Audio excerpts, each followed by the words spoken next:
Okay. Back to a degen raid schedule, but I couldn't sleep, so I figured I'd be productive. I'll get my gems.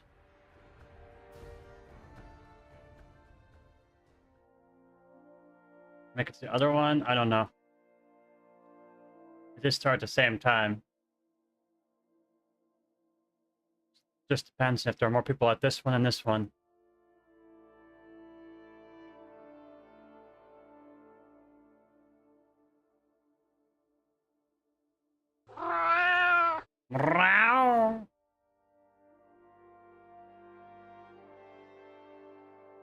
It's over. I knew I wouldn't make it to the other one. Not with them starting at the exact same timestamp.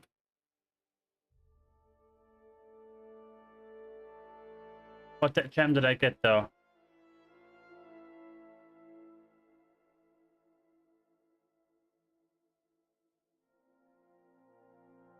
That's already better than the crappy ones I have. Let's see here. Let's put this thing back in there. And what color are you? You are... Storm.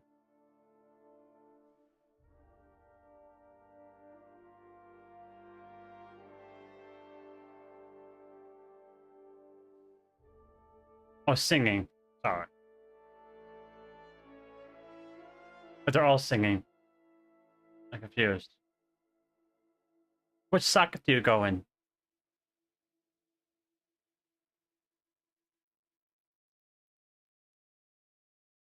Get your feet moving. We got a tunnel to blast. Not that one.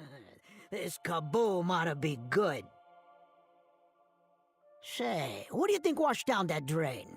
Maybe it's treasure, or maybe it's monsters, and maybe those monsters have treasure.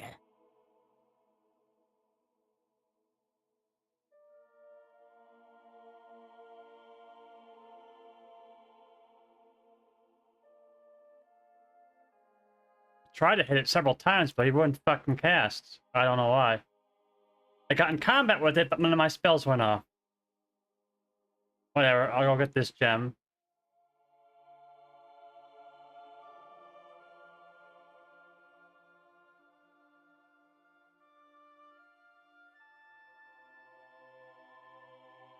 I don't actually know what gems are best for prot warriors yet. So right now I just threw stat gems in there. I wish it actually showed the stats.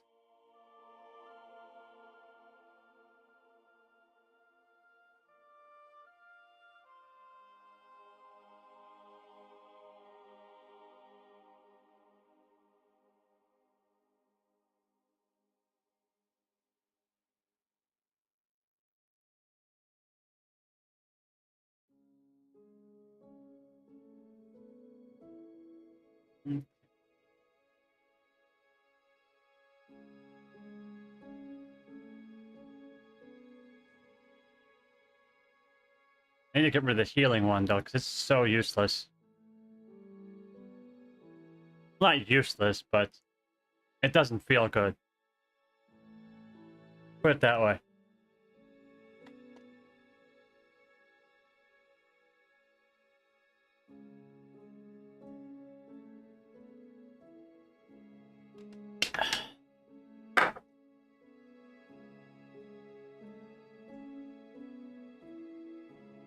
It's nice being able to see the rain now.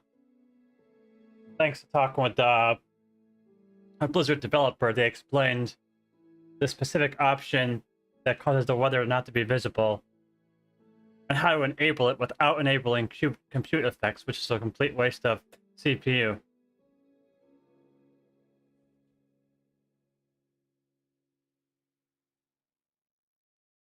Fathom dwellers. Do I have Fathom? No, so basically I need to keep doing these because they're just going to rotate gems I don't have. Oh, right.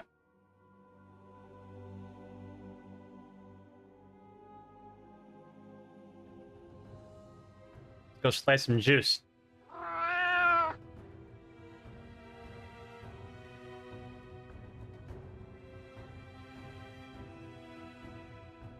Like those shield charges that do 2 million damage. I'm getting input lag.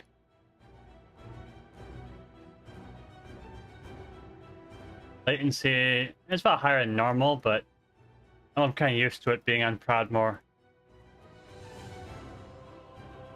Kind of hate being on a West Coast server when I live on the East Coast, but that's where my guild is.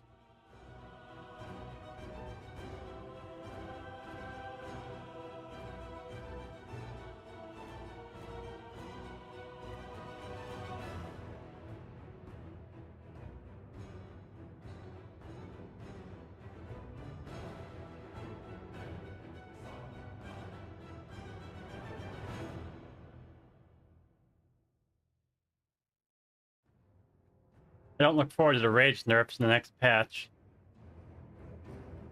Felt good actually having rage to spend. And Blizzard is like, it feels good to play Warrior again? We gotta fix that. It's a bug.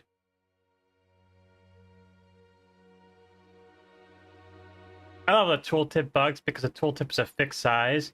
So when they shoved the gem in there, it just kind of broke the tooltip. We will not tolerate a threat to our airship on this island, no matter where it may hide. Allies of the Arathi, prepare for battle. Our troops will strike at this draconic horror within its lair. A barrage of cannon fire will reveal its presence. Prepare yourselves. Hearing those lines over and over again gets kind of tiring. I wonder what Blizzard was thinking when they designed an island that only had 3 events. Like total. On repeat.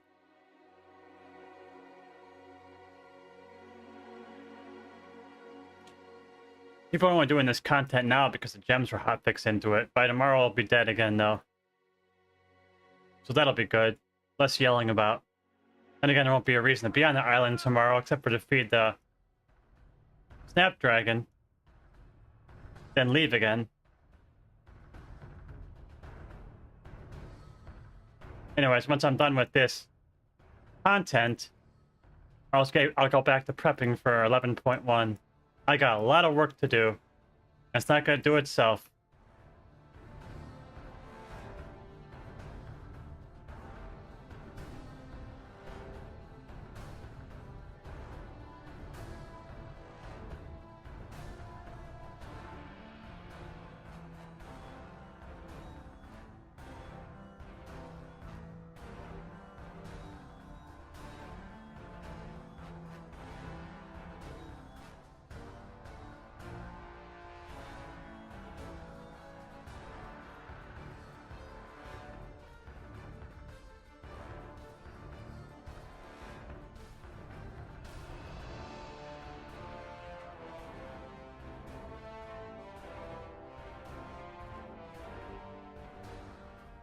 I see you, Missy. What do you need? Well,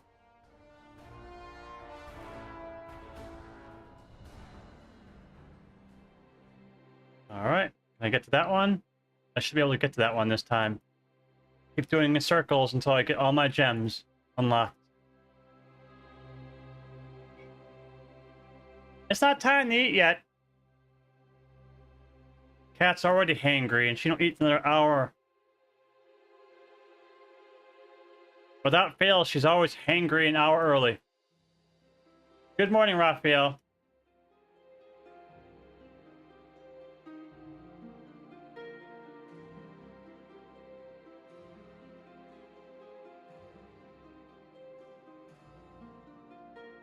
Well done! An exemplary display. The cave is open. Troops, deploy!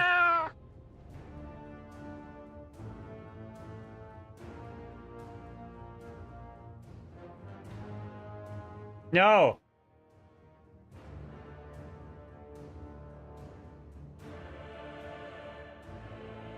Thing knocked me so far I was out of charge range. Bad dragon.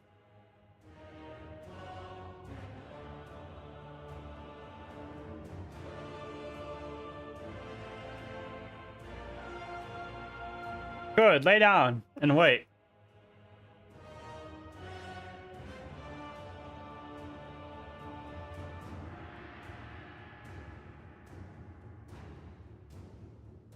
Well, the blue post was right. You basically spam the endless rage into ignore pain and keep a massive ignore pain up at all times.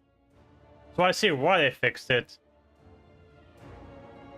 But I feel like they probably over nerfed it. Those nerfs seemed excessive, the ones they did. And they were also damage nerfs. They don't realize it, but they nerfed Prot Warrior damage Always. The Empire as well. appreciates stalwart allies. By lowering the proc rate On high, remain of vigilant. shield stand from 20 or from 30% to 20%, it'll be a significant damage nerf. Single target. And I don't think they adjusted for that. That proc rate's been 30% for like 10 years, so it's a pretty drastic change to Prot Warrior design and rotation. We're literally going to have empty globals in 11.1.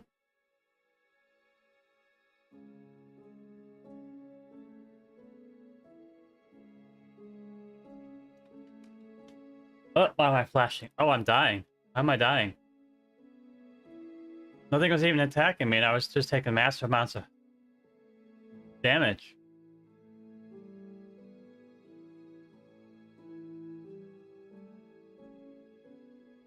I didn't know what gems to use, though. I still have no remote idea, so it's time to do some WoW heading.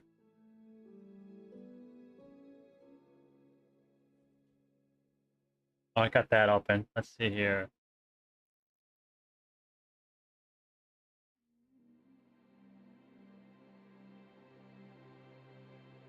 Let's see. I don't even know the name of the ring. So let's see here. Okay, I'm just gonna put best WoW circlet citrines.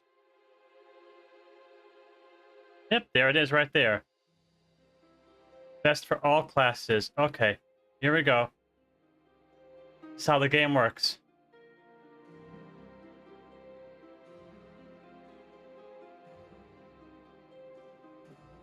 Okay, Undersea Overseers. Undersea Overseers? I have it, okay. Get the hell out of there. That's garbage. That goes there. Take that out. Thundering. There we are. That should help a little bit. And not that one, huh? It's going to be the legendary. What does that one do?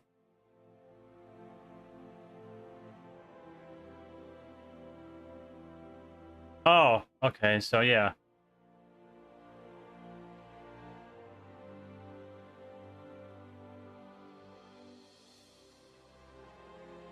Okay, the best one for Mythic Plus is the stats one. Not the one that does damage. That's kind of strange. Oh, because it doesn't do AoE damage. It only zaps a single enemy, a single target. So the base is probably based in proc rate. This probably has a low procs per minute rate, which makes stats better on scaling against AoE enemies.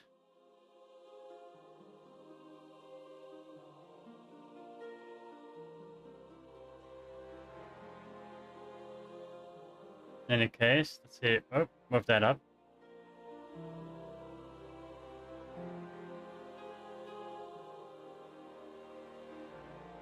All right, let's see capture card real quick.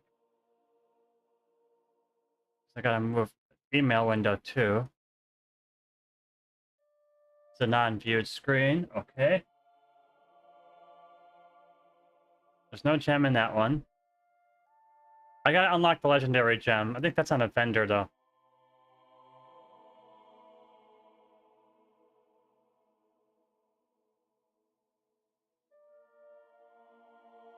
I gotta go back up here and look for it.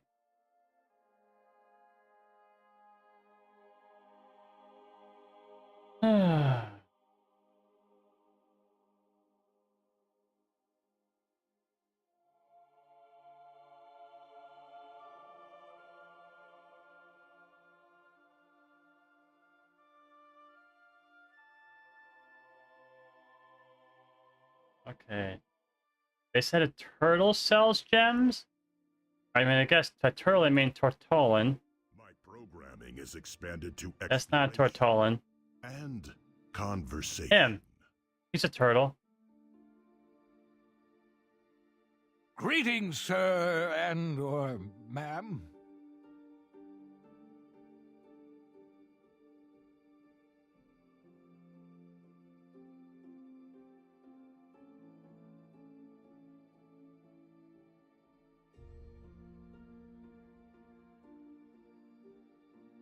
Fine, leave. I was done talking to you anyway.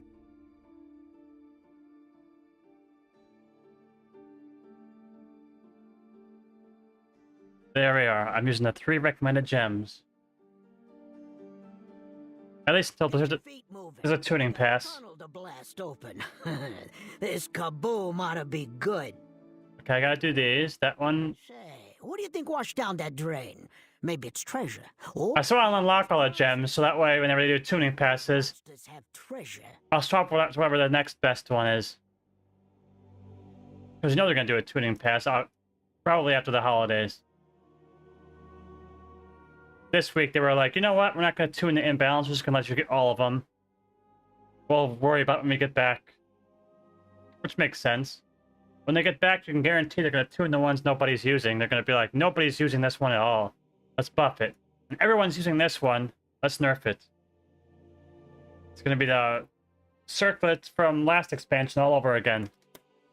But like every other day there was a new meta because they had constantly they were tuning the gems.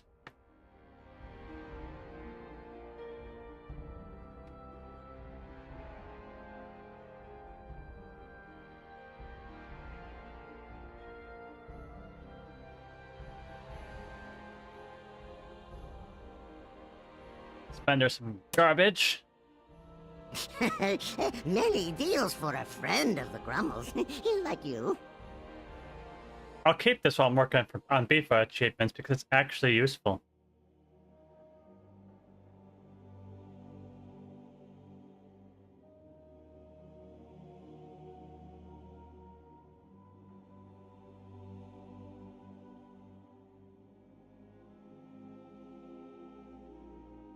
That's true. Secrets of Azeroth. I gotta finish that bike at some point. I just didn't really want to do that whole rat counting bullshit.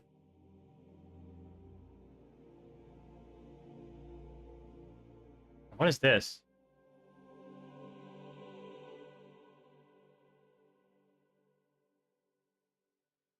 Soulbound low R level gear. That must be from a raid I did.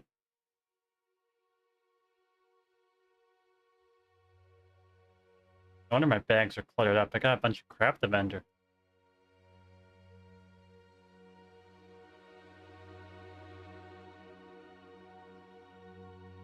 I want to get rid of. Well done! An exemplary display. The cave is open. Troops, deploy! Farewell, friend of the Grummles. I love how Pawn's gonna always say every ring is better than this one that has no secondaries on it. Personally, I wish Blizzard would stop making rings without secondaries because I can already, like, my haste feels already a lot worse. Even if this ring does more mathematical damage, it doesn't feel better. It always feels worse to dump. I basically got rid of 4,400 haste to put this ring on, and that will always feel like shit.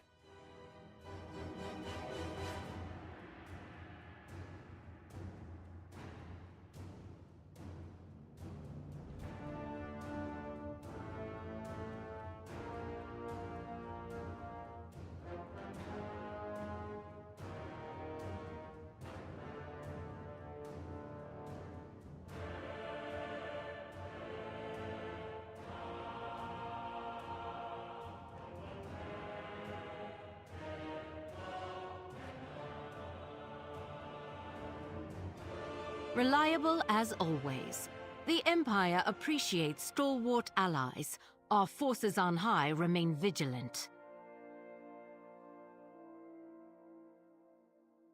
Nitro boost fail. I'm dotted all to hell.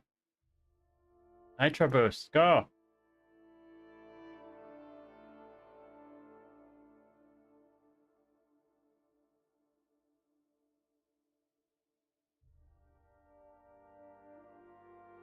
why this mount can't fly when it's literally lore-wise the creature that summoned the storm that prevents flying in the first place is beyond me. They should have allowed you to fly automatically if you unlock this mount. Oh, Twitch Prime from Artemis. No, get it, get it, get it, get it, get it, get it. God damn it. That was so close.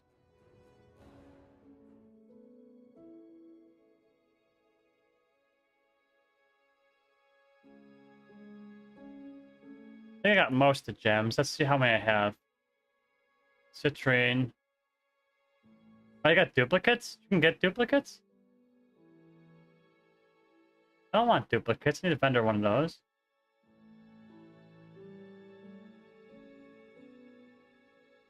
One, two, three, 4, 5, 6, 7, 8, 9, 10, 11. I need one more, and it was right here. I'll have to wait for the respawn. In the meantime, I'll just murder some animals.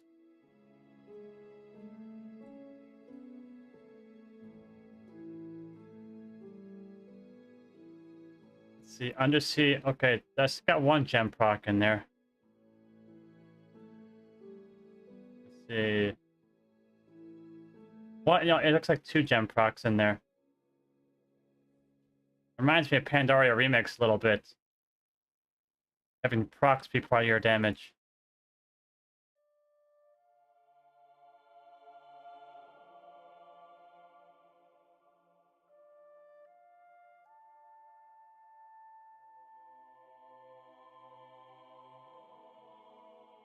I gotta wait for this respawn, and while I do that, I might as well get some work done. Okay, let's see here.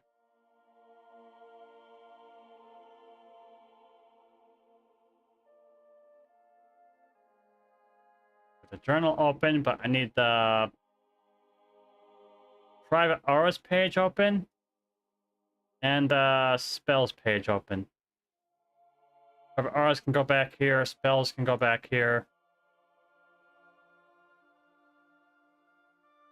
I needed the private auras list to see what not to add to the mod.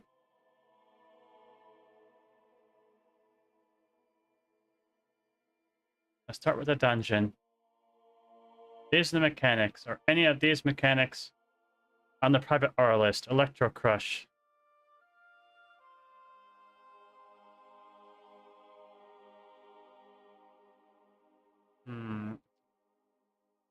Interrupt. Oop. Sonic Boom. You know what'd be a nice feature? Spell icons. If the icon for the spell was next to the spell, it'd be easier to spot private auras easily because I'd be able to see the spell icon.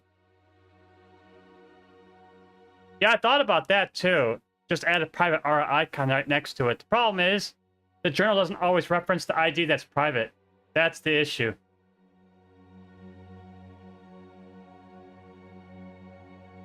Like the cast and the debuff might not be the same ID, and the journal usually uses the cast ID.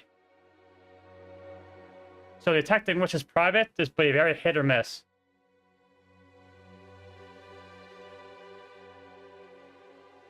I think the way Just Wait does it in his journals, he does spell name matching as opposed to ID. He just kind of goes...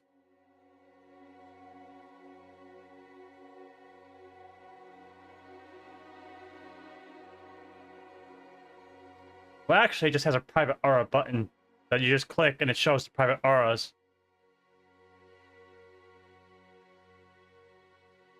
There aren't a lot of them, except for the fact this one is Blaze 3.0. They like the Blaze Lines mechanic so much they used it in a Mirrored or so. They used it in Neurobar Palace, and they're using it again in the Goblin Raid. 3 raids in a row, same mechanic.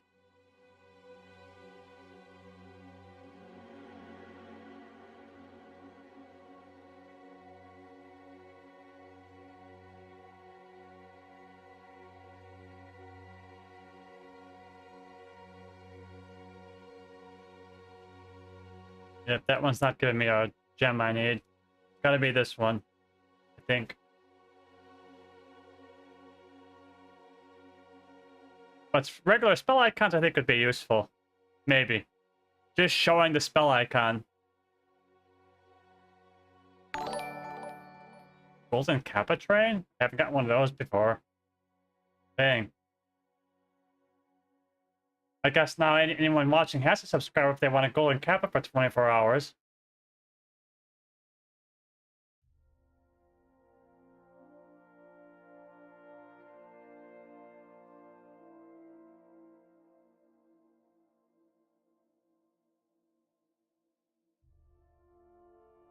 But I can't use my Prime on myself.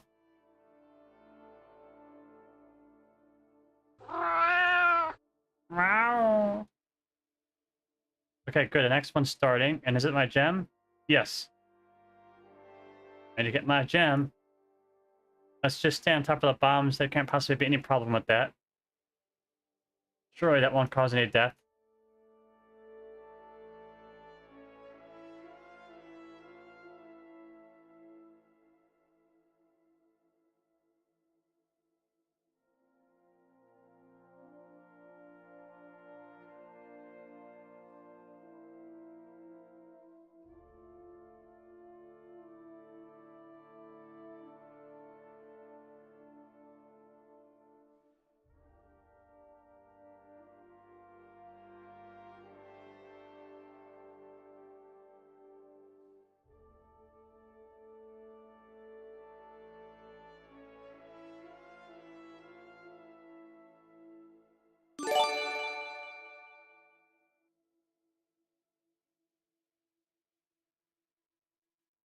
Did that give me a Golden Kappa? I don't know if it counts if I do that to myself. Nope. So I always hit a sub.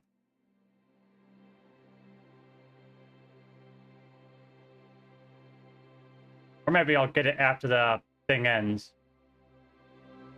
Oh, we have to fill up the bar. That's not gonna happen on this channel.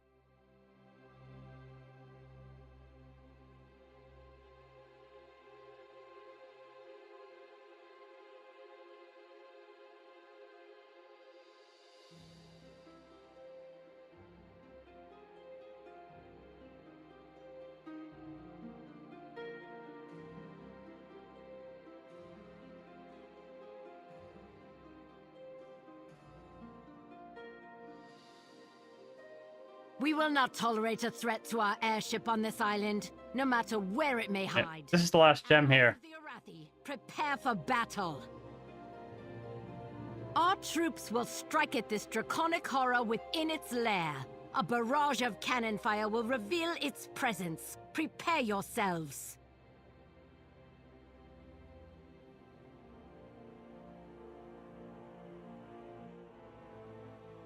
Did the bombs do damage to you?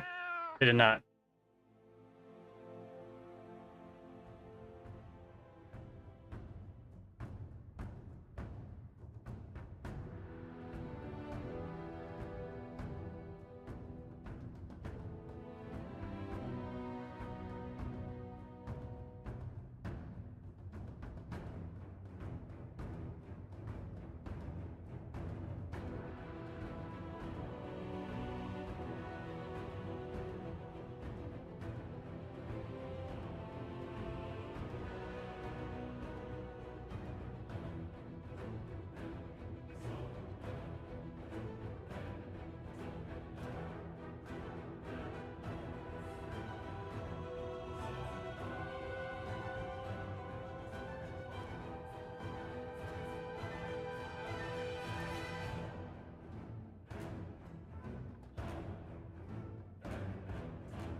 Gem doesn't, or it's not contributing that much of my damage. I'll check it after this. It was a fairly long fight. Give me some data for it.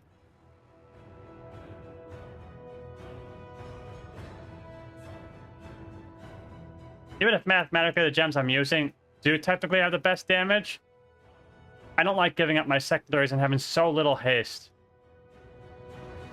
Especially with the rage nerfs in the next patch. Haste is everything.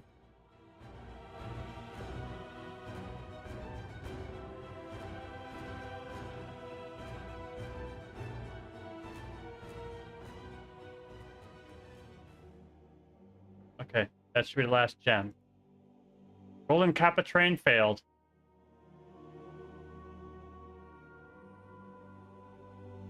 I do appreciate the prime skull.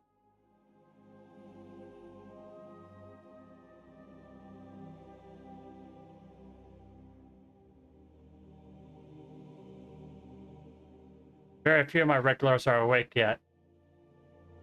I just couldn't sleep, so I figured I might as well at least stream and do something.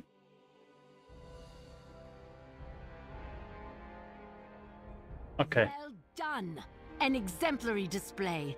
The cave is open. Troops, deploy! Okay, have all gems.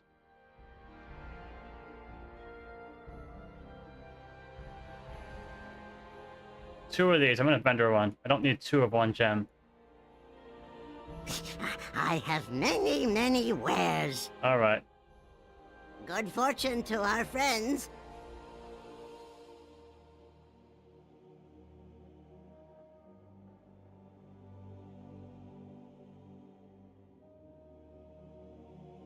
That's actually a fuck ton of stamina. Like, that's not a terrible tanking gem, really. It's weighted badly because the weight's only weight against damage, but I can see putting that on for maybe a boss who's slightly under gear.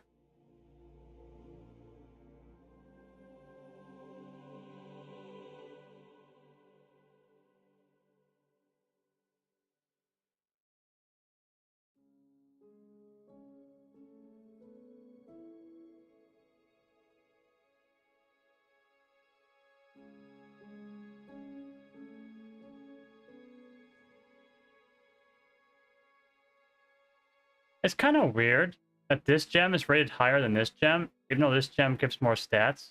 That one. This one. This one gives over 2,000 secondary stat. This one gives like 1,500 in total. Yet this one's rated higher.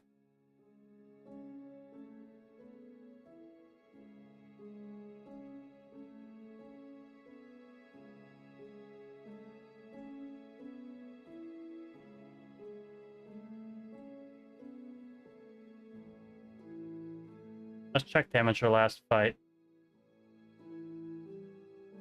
Okay, about 9% of my damage was procs from the ring. It's not a zero gain. It's a decent chunk of damage increase, but I still hate giving up so much haste.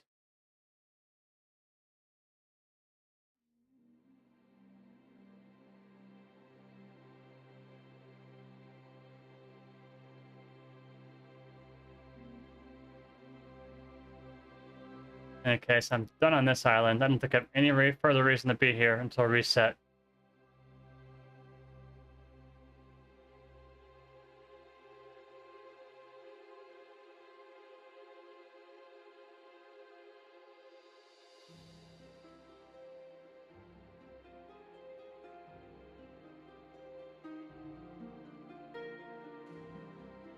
Yeah, maybe. I just know, like, Prot Warriors, for example, don't get much value out of crit compared to we do from versatility and haste. And we get the most value out of haste by far, especially like first tier, where you're not like really hitting the DR massively yet. So like 2200 haste just seems like it would be way better than 500 haste and 500 crit and 500 verse. Was mastery too, so I guess it's actually 2,000 stats. I forget, there's 4 of them. Wait, no, maybe 3. I don't know. I'm getting confused. It's 3. Crit, haste, mastery are the only ones. Unless, oh, I know, versatility. So yeah, there are 4. 4 is too many. It's not 1,500 stat. It is about 2,000.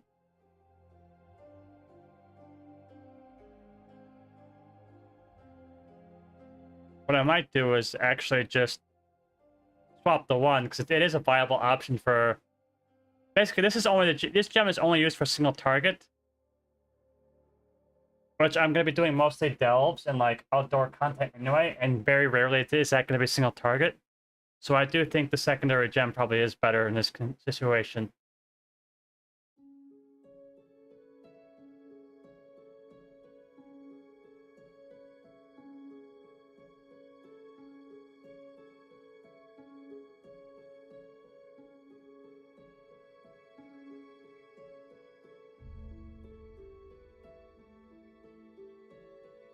because that one is rated better for multi-target. Get your feet moving. We got a tunnel to blast open. This kaboom ought to be good. Say, what do you think washed down that drain? Maybe it's treasure, or maybe it's monsters, and maybe those monsters have treasure.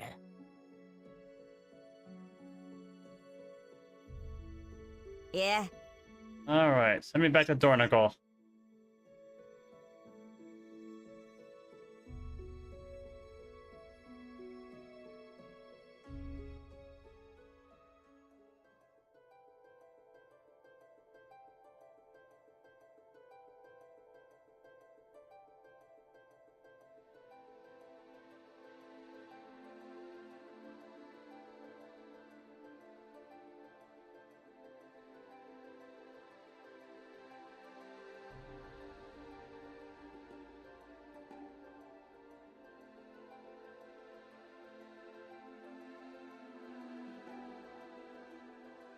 Here. Okay.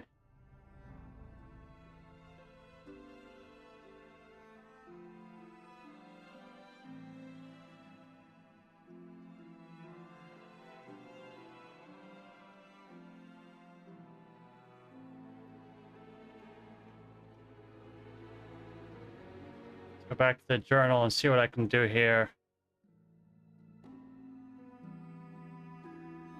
Alright, close that. We are starting with Big Mama.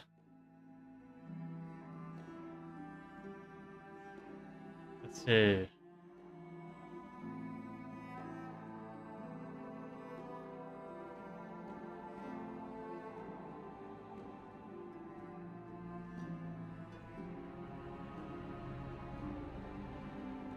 Yes, standard two phase. Pretty much every fight is two phases, it feels like. Two or more.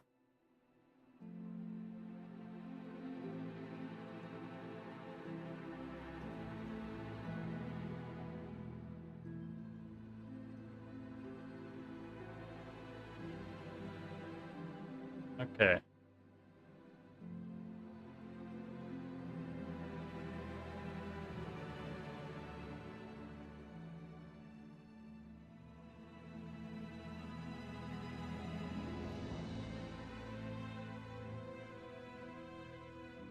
She will jumpstart after all mecha drones are defeated.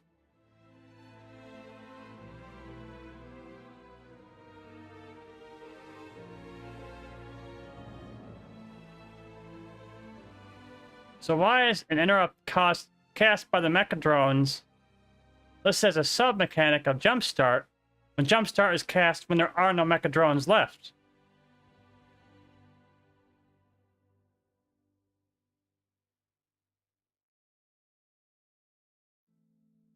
That's just confusing journal writing. They haven't been very good in writing a journal for a while now.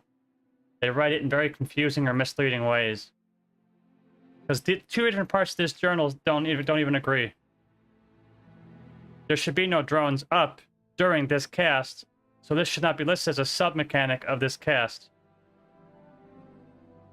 It's listed again down here, which makes sense. I should list all difficulties.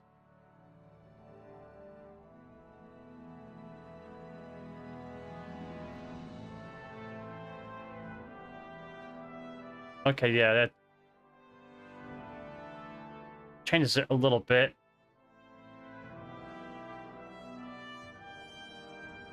Not really, no. It just duplicates a field.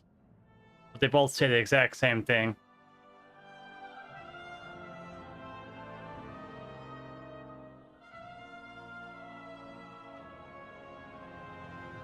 And sometimes the way they code the journal is kind of weird, too. They must have coded this description to have two different descriptions, even though they're identical. But that's probably just because they bugged it. They probably forgot to hide this on the second description.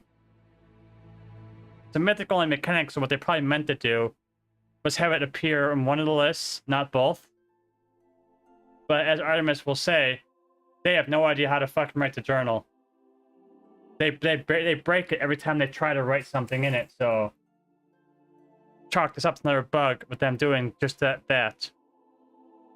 Duplicate the script as identical when it's not supposed to be identical.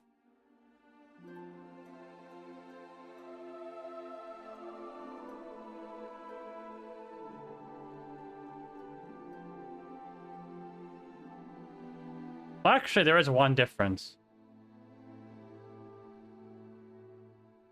Description. No, that's not a difference. This is just a mechanic that's weirdly injected in the middle of this one. But it's a parent. It's not a nested one. It's just weird.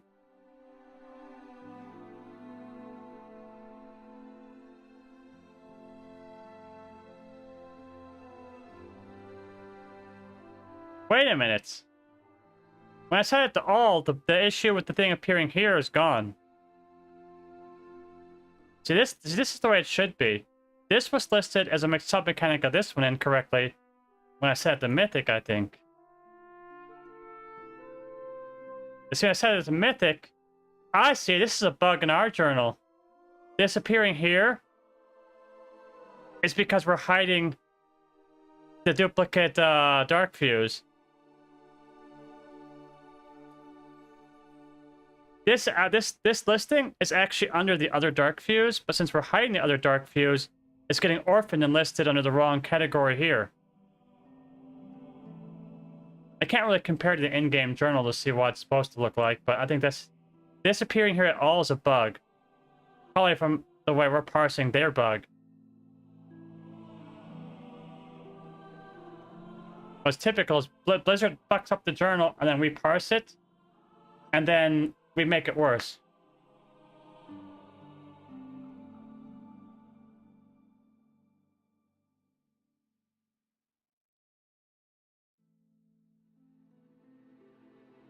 Okay, that makes more sense. So I'll leave it on all because I'm less likely to run into bugs with orphaned entries appearing in the wrong place.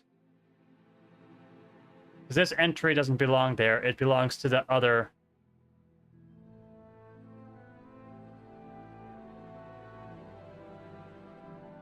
So this is where the entry belongs. It belongs under the duplicate dark fuse. Because the only thing that should happen during jump start is this mechanic. Anyway. Time to actually start coding something.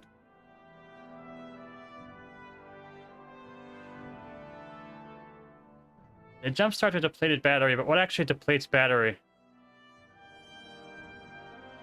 Minus 25. Yeah, that is.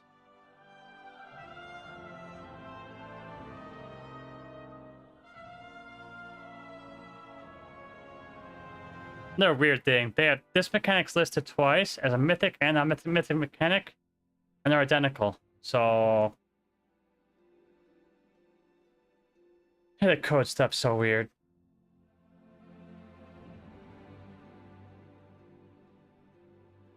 It looks like she will summon 4 drones, go to jumpstart, and repeat.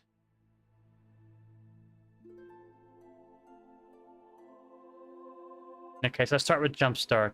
Let's scan all known spell IDs.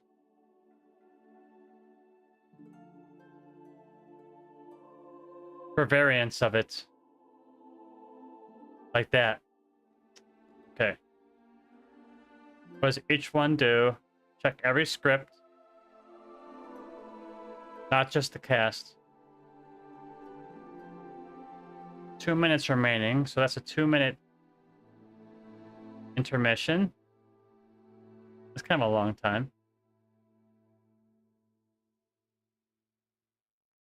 I'm not gonna need these IDs though. This has 12 seconds. That's more likely the length of it. I'm gonna need this spell ID for tracking purposes. And this one.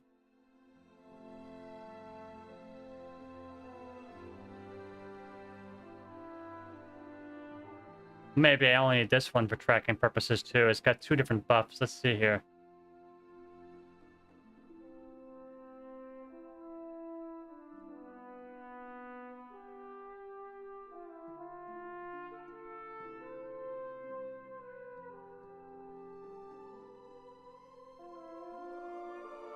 I'm gonna ignore this one altogether.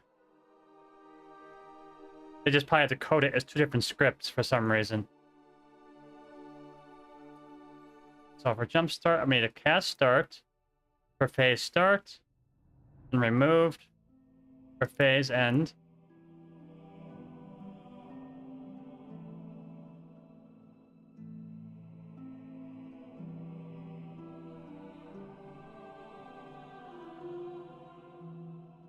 Jump start.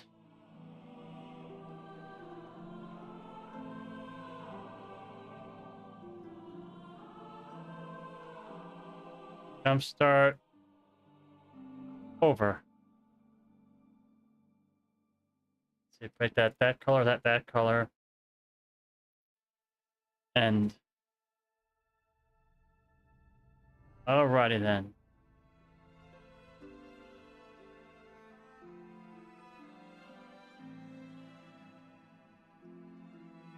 What is this, Copilot? You're writing random shit. Let's delete all the random shit.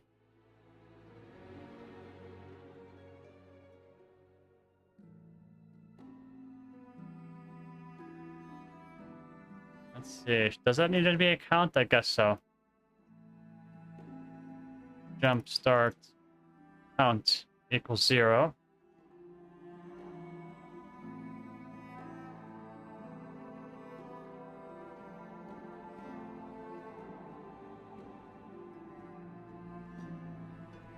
Copilot is having some brain malfunctions today.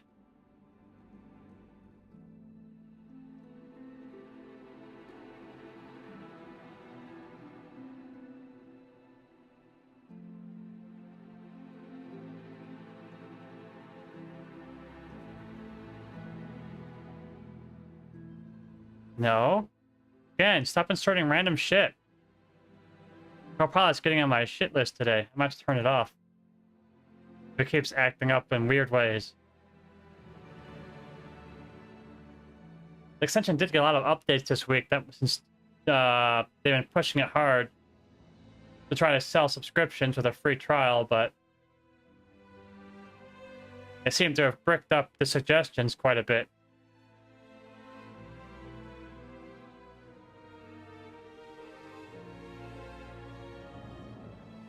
Okay. Now the core mechanic of the boss is next to summoning of ads. Because that's how she depletes energy. So again, scan for variants of the cast.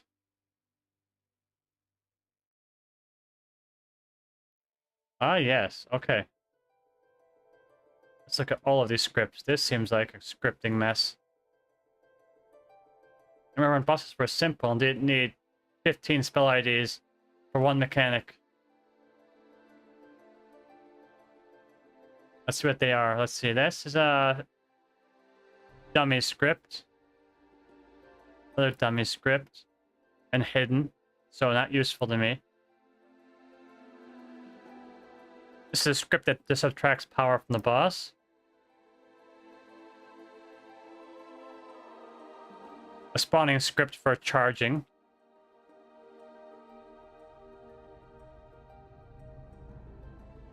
Trigger missile. Probably the trigger script that deals with the charging script.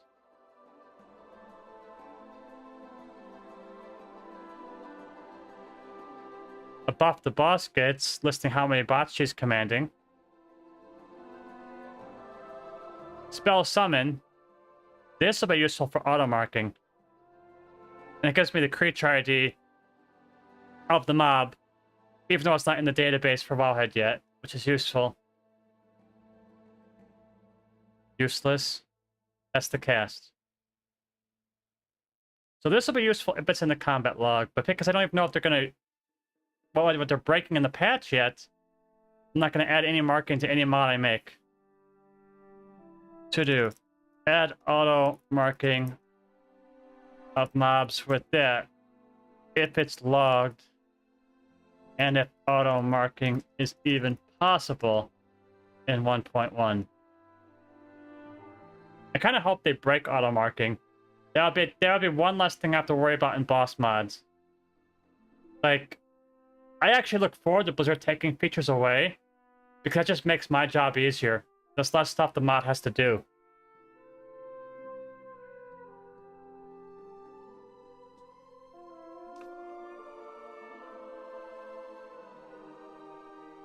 I want them to get rid of chat yells and icon marking, because that'll be a huge amount of stuff I can just delete.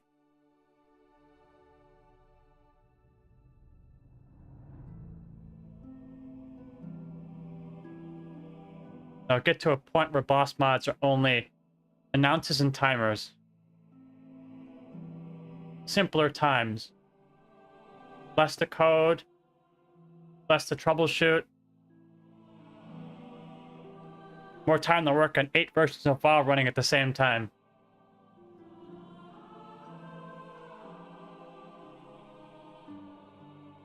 I should at least add the creature ID in though. Let's see here.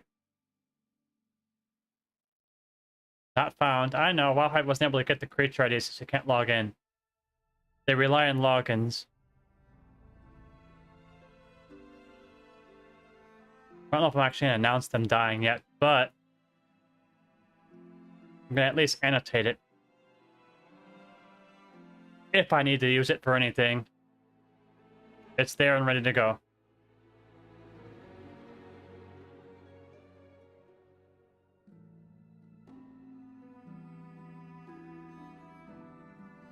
Switch. Option default. Not healer.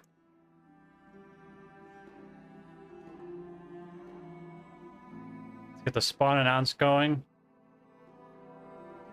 And timer.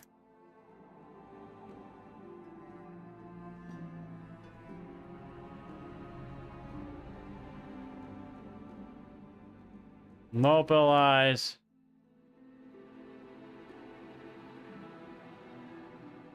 Mecha drone.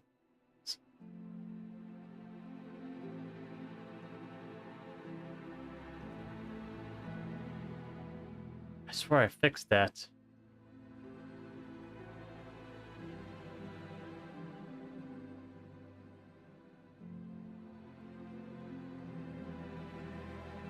Let's prep the AI timer.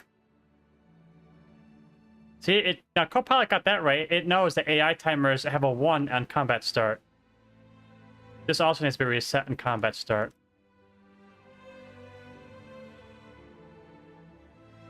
Let's get this. Mod BB mech count. There, go. You're getting it together. Let's watch you fuck this up though. Nil, DBM. Core. There's no... Those icons don't exist in Core. They've never been in Core. Common. Any role? That doesn't exist in there either.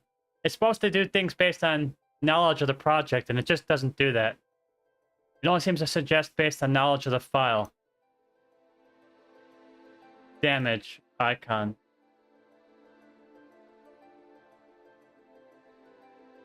Okay, let's see if I can get the autofill this at least.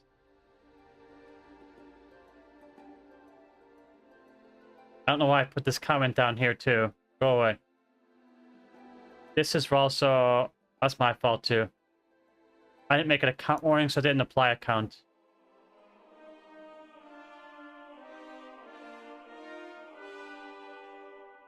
Kill big mob is a good voice for that.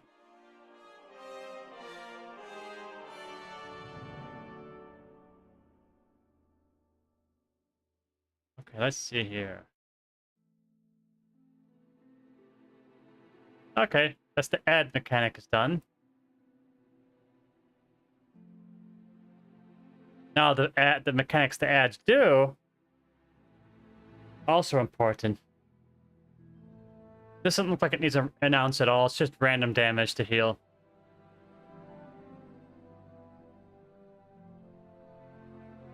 They charge players with Doomstorm. That might need a target scan. This should break that too. That'll break a lot of mods. But I wouldn't have to add target scanning anymore.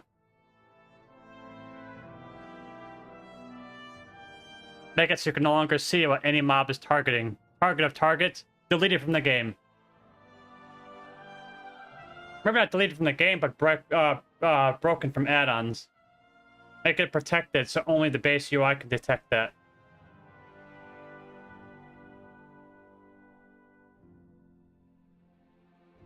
Oh, nice. I like that spell. It needs all these scripts. Okay, let's see here. Is it a private aura? No.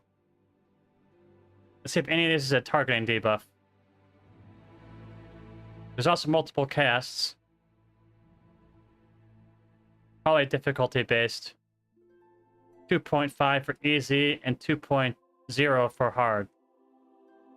Let's see here. Damage event, useless. Jump script, or that's the cast. That wasn't useless. Got ahead of myself. One target at a time. Cancel aura.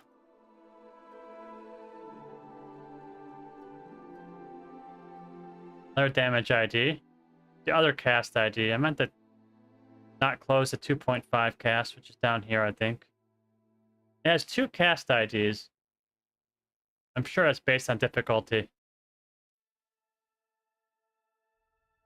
This one has a valid tooltip, this one doesn't. So it might be that this one's used, and this one is actually not used at all. So they didn't even bother to put the spell coefficients on this spell tooltip. Which means it has no entry for that.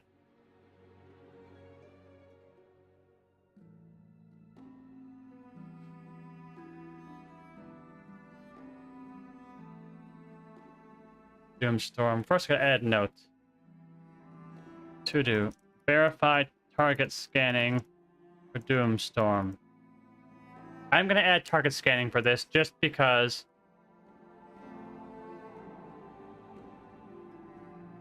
that's the only way to detect who it's on, if it works.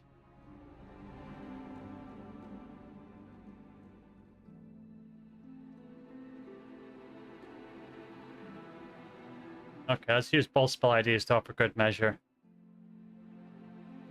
This one.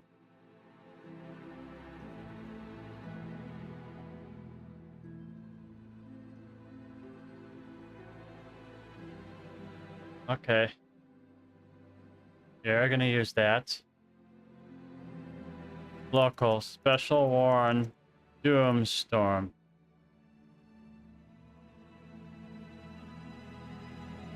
Move away. If it's on you. That's at target warning 2, local warn, Doomstorm.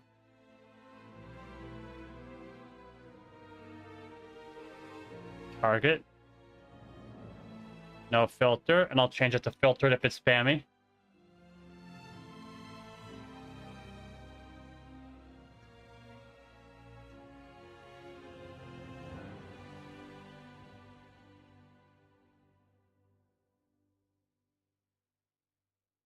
Okay. That's going to be a nameplate timer. Local timer, Doomstorm. Cooldown, that's going to be a cooldown nameplate. It's not a deadly icon. I won't actually be able to use it yet, because I don't think cooldown nameplate timers support. I didn't make AI timers for nameplates yet. That's sort of a something to do later type thing.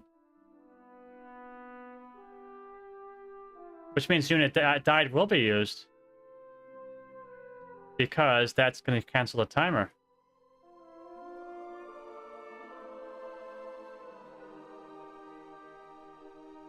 Eventually. Stop.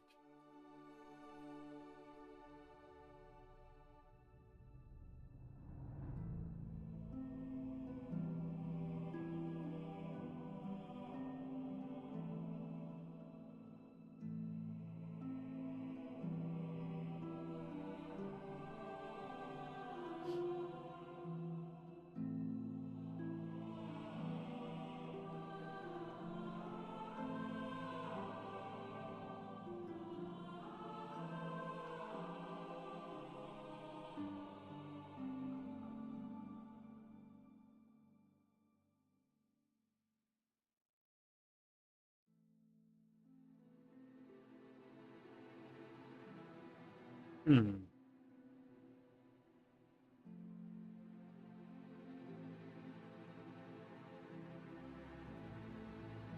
Okay. This is gonna need a cast per GUID. I'm gonna go find a good copy paste for this. Cast per GUID.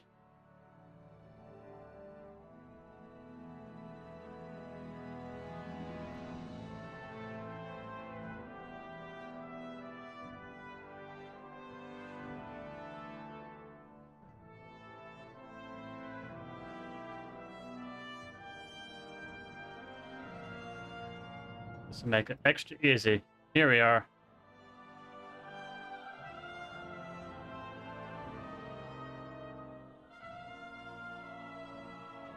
All of that.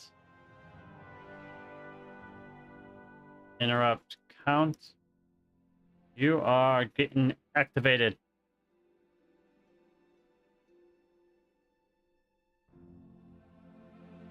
I'm getting ahead of myself. That's the next mechanic. I was thinking about the interrupt. I should start there anyway, though. It's the first mechanic on the list. I got sidetracked. Let's add this spell ID into the Doomstorm, though.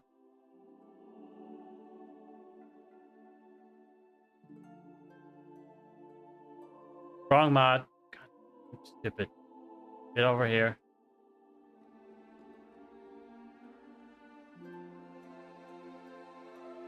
Or spell ID equals that. And all this stuff is the next spell. LSIP spell ID equals. I might as well just get it templated. Thanks to follow Zamangi, or however you say that. Okay, 2 spell IDs for this. Only one's a cast, so I got what I need out of it. This one. It's weird how they skipped a lot of spell IDs. I don't know what Blizzard is up to. It might be that they reserved spell IDs for like midnight. Like since they're working on multiple expansions at the same time, there's a lot of spell IDs that are already in play for Midnight and Last Titan. So that's why and I noticed this in SOD too. They went from the 400,000 range to the 1.2 million range on the spell ID index just out of nowhere. Mid cycle for the latest content push on SOD in 11.1. So that's a lot of spell IDs they decided to just randomly skip over. Maybe they reserved them. But I don't even know why they would need to reserve that many spell IDs, though. But they just decided to just skip over about 750,000 spell IDs. And when you think about it, they're only in the 400,000s after 20 years of content.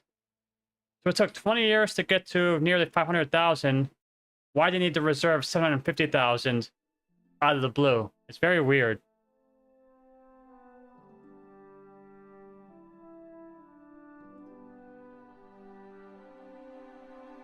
Unless they decide to formulate some new convention or something where they just go... They put a prefix number in front of it based on some kind of arbitrary category internally.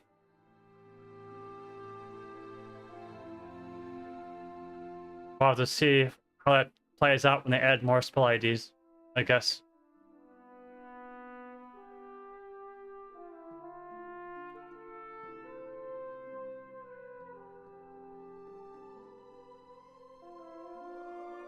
Okay. I need to get a target scanner now. Let's see. Boss target scanner. Is this literally the same boss? You know what? I was just in this mod. I didn't realize I had this too. Very good. This is kind of a target scanner, and it's going to link to this. I'll correct it in a second.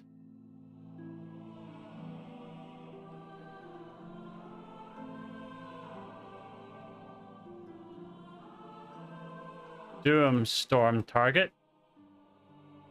Hook it up to that.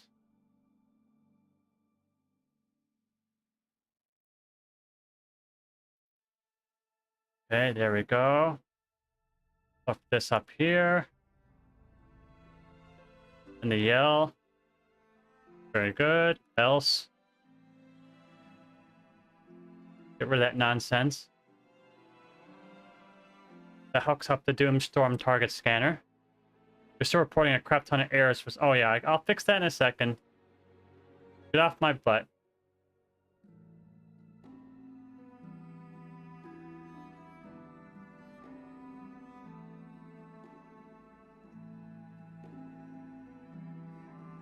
Okay, Big Mama. Next, we're working on your interrupt.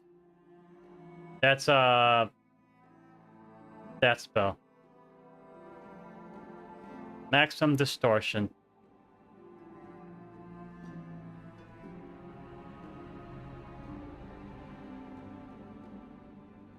With that spell ID. Now let's actually hook it up down here. Here, here, here, here, here, here, and here. Let's get rid of that. That's not relevant here.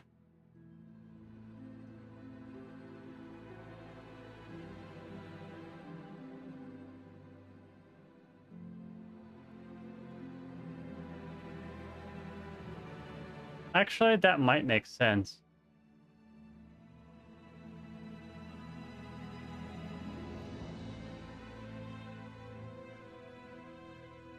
That idea actually makes sense here.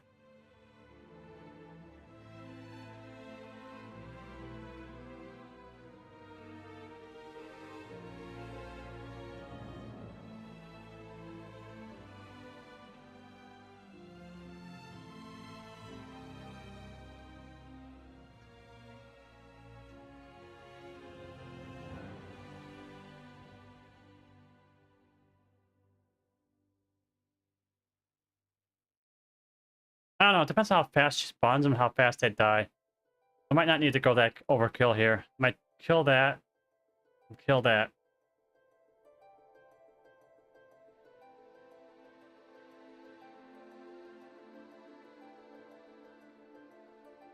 Let's see here.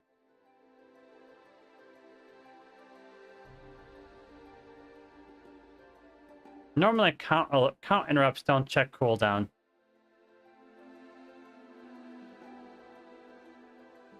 So I'll leave that off for now.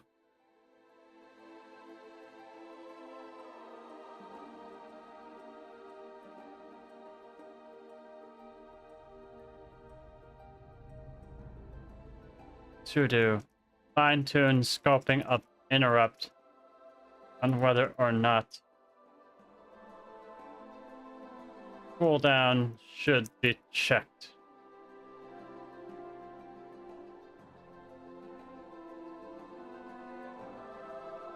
I just think this is just the effort that's going into a 5-man boss with this few mechanics. That's why it'll take ages to do mods like this. Or mods like this. This mod right here will take 3 days. I'm not going to do it all in 1 day. Look at this. That's just... Did I say 3 days? I meant 3 weeks. Toxic. If they gut add-ons, they better gut bosses. That's all I can say. I don't want to see bosses that look like this if we can't have add-ons during those bosses. This would be absolutely unacceptable.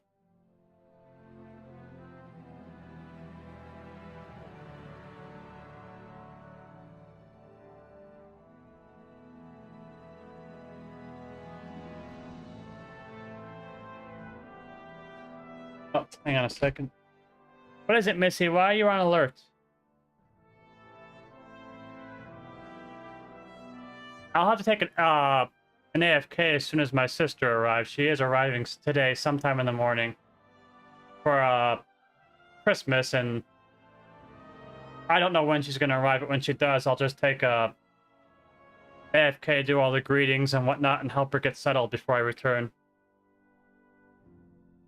My radar is going to be the cat over here. She'll hear them before I do. Because she's a scaredy cat. If she even so much as hears a car door, she runs and hides. So, the fact she's not doing that means nobody's here yet.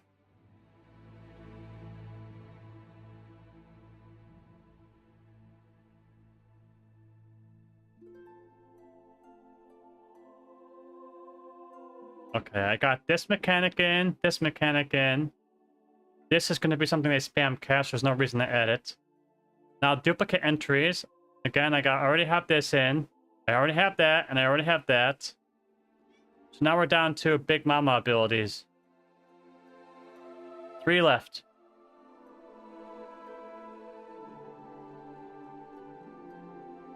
Is that dispellable? If that's dispellable, then I'll have a dispel warning on it. It's a lot of magic damage.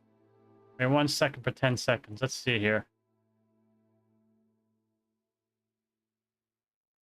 Nature, but no dispel type.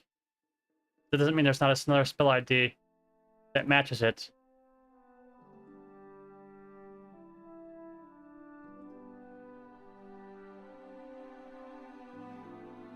Let's scan the database for all Electro Crushes. I'm so glad WoW had added the spell ID, or spells here at least.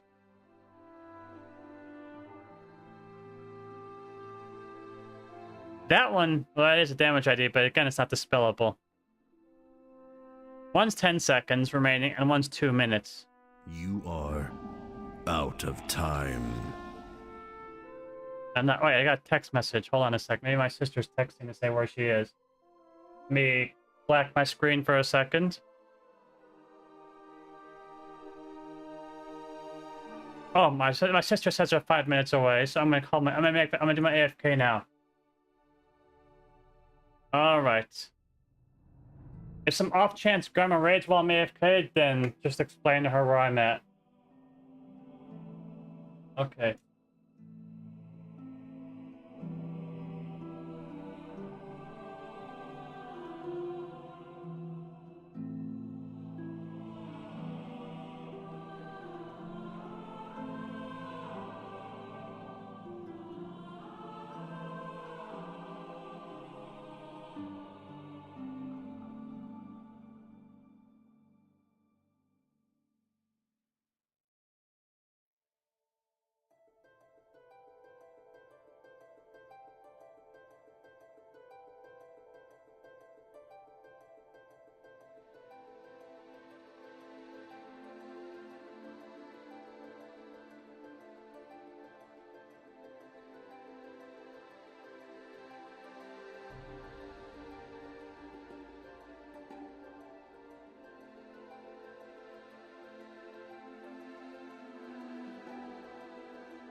Sorry for the extended AFK. I knew that might happen when my family arrived for the holidays. I had to get them settled in and all that stuff. Hello, Unhalted. I don't know how long ago you typed because it doesn't have a timestamp, but if you're waiting a long time, I apologize. All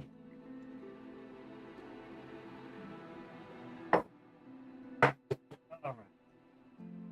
Now back to working and eating Hershey Kisses. I'm currently working on getting modules ready for the next patch.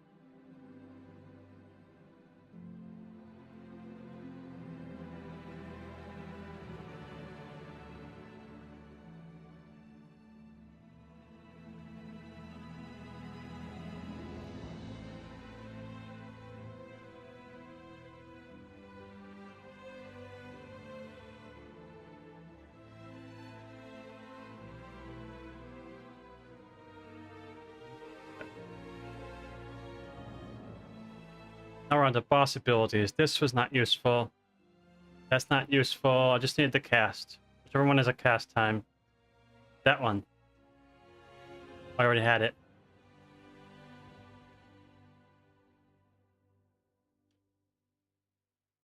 Okay. So tank defensive warning for this one. I got the gems pretty quickly. That's the first thing I did when I logged in. I logged in and got all the gems. And put my this ones in for at least Mythic Plus and Delves.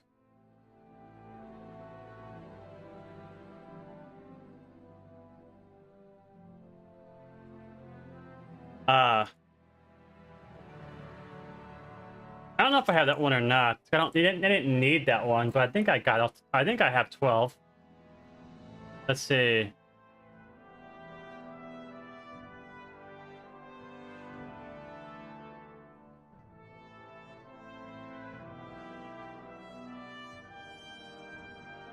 Yeah, I don't think I have that one either. Actually.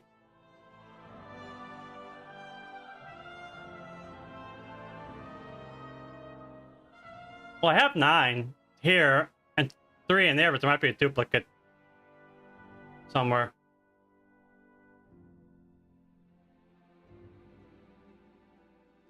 Oh, the event. Oh, okay.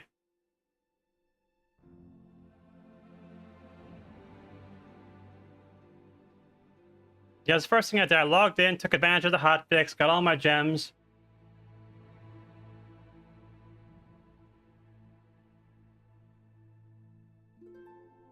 And still hate the ring. Because even if it's mathematically better, it feels worse. Because those secondaries mattered. They felt better.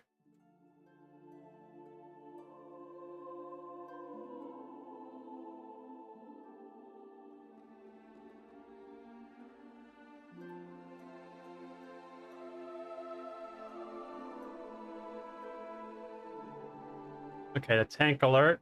Don't need that. Local. Special warn. Electro crush. Defensive.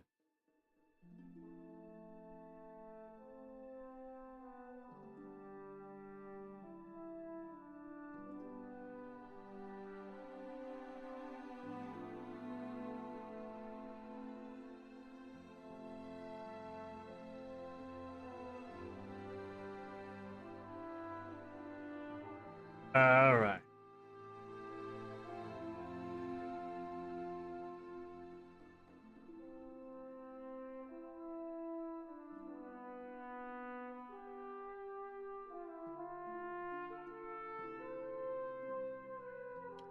Okay, that's gonna need a timer too. Let's see here.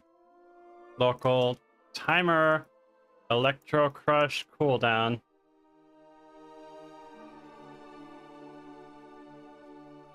That works out. It knew what I wanted. Got the option default right, the type right, and the icon right. Sometimes Copilot is not stupid.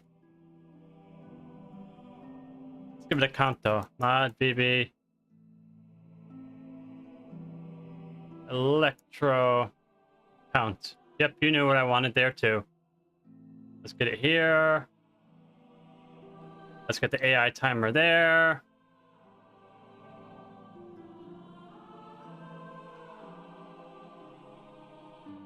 The next object down here. Here. Not a shockwave, and not just screwing this up. Defense it. Actually, I need to fix this. If self is tanking. Co-pilot? Yep, you got that right. Excellent. And you didn't actually get the warnings up here. Oops. Got it. I'll only show the alert if you're the one tanking the boss.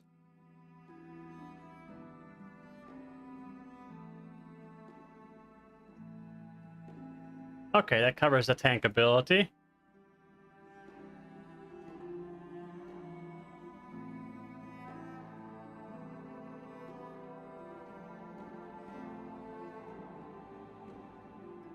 Looks like something in another target scan. Sonic boom continues until it collides with an obstacle, so I'm gonna need to figure out who it's on so I can kite it the right way.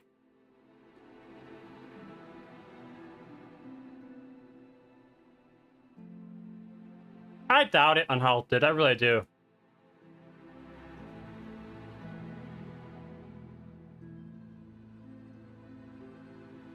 I'm sure they're gonna break something. It's probably not even gonna be the right thing. It's kind of an easy workaround.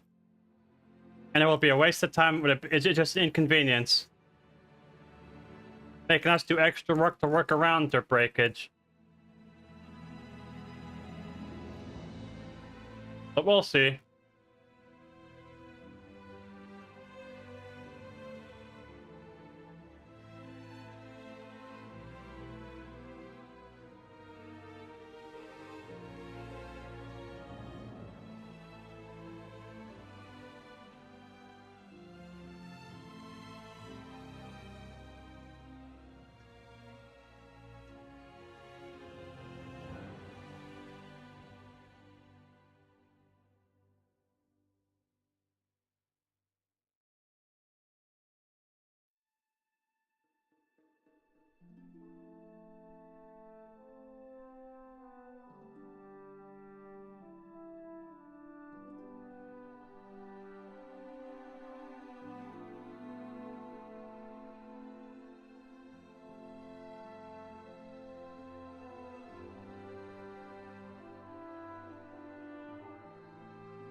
I was ranting earlier in stream, but this is the reason why we need weak Gars.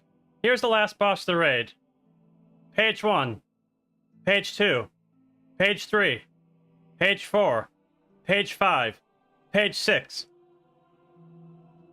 The journal for that boss is 6 pages. Why the fuck do you think people are using weak Gars and add-ons? They can't remember all this shit. This is unnecessary. Blizzard needs to stop doing this, and maybe we won't need weak Gar packs to do a boss. Just maybe. Blizzard likes to blame us, but we're not the ones that did this. Weak Gars are a response to a problem. They don't create the problem.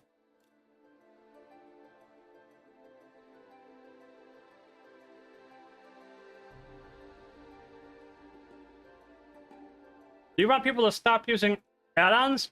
Stop making boss fights that are 6 pages long. And we'll talk.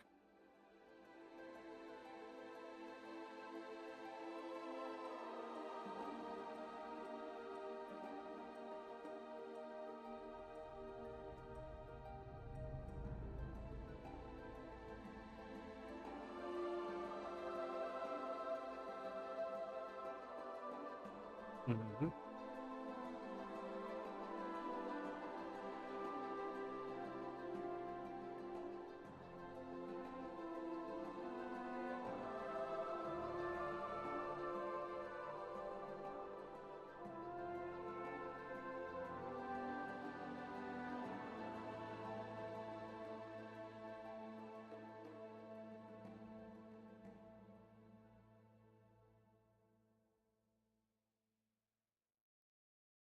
Okay.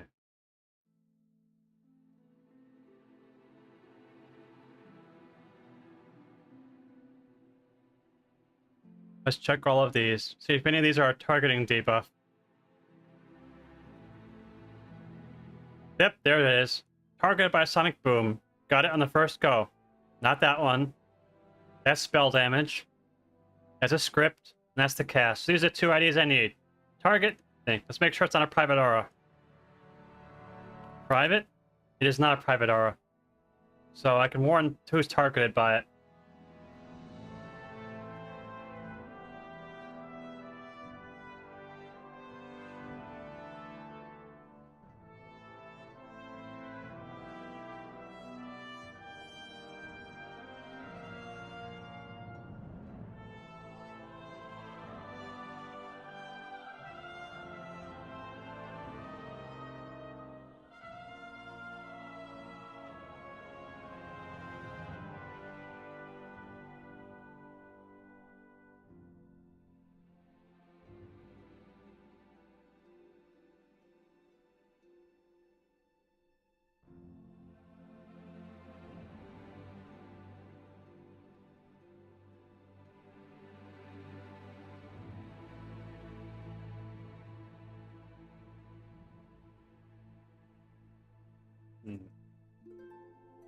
I'll find a bug in course. Might have to look at that in a minute.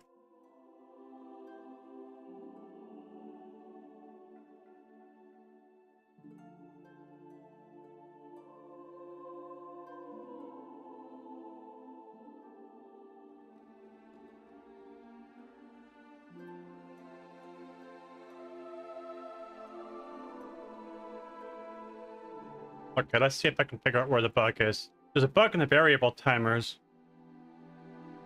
that I should take a look at. Let's close Delves. Not working on that. Ruby Life Pools? I don't even need that expansion open. This is all I'm working on right now, but I gotta look at the core. Let's see here. Retail. Core. Modules. Objects. Timer. Variable.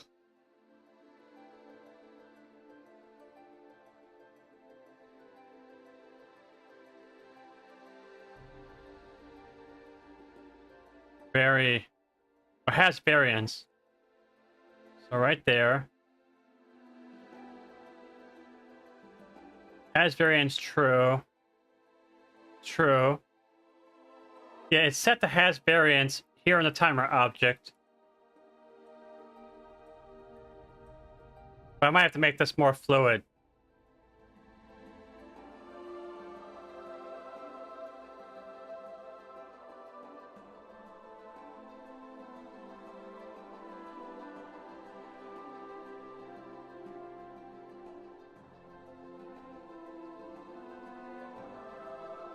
Like here.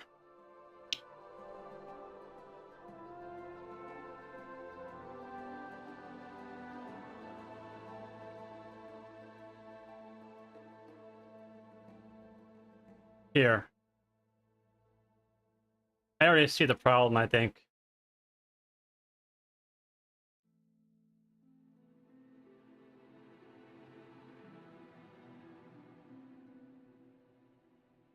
Okay, yeah, I already see where the problem is.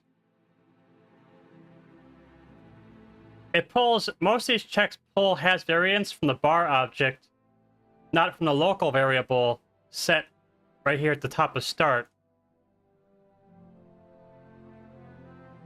So I need to do one of 2 things. Either one, I want to look at the local variable here in these checks down below, or update the variable in the timer object at the same time.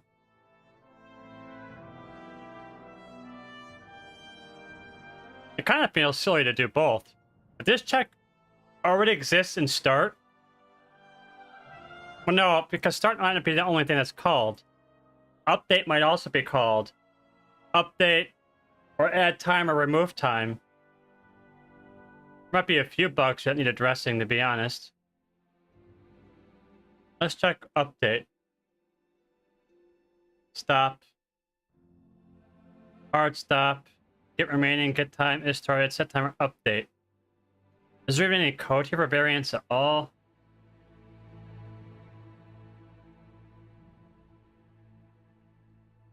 Honestly, I don't even think the update method supports variance timers. It was kind of quickly added by Zidris, and it was only really used for start calls. So I think what we need to do is just to clear bar has variance when it's not started as a variance.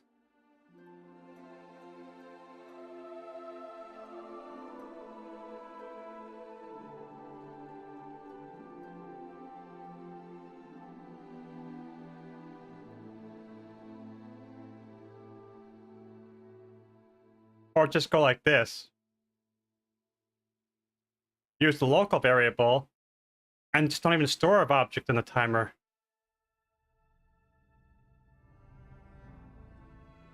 Because right now, the object is stored in the timer. I don't even think it's necessarily used. Not unless it's implemented in other timer methods like update or add or remove time.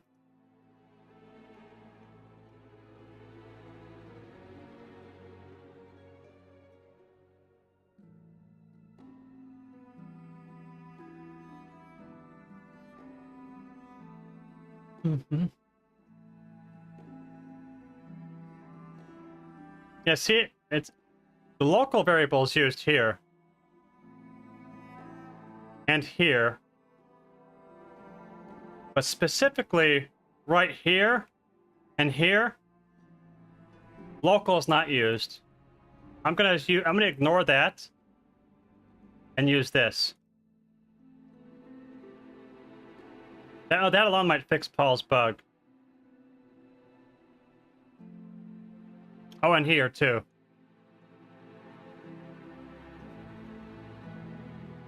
And here.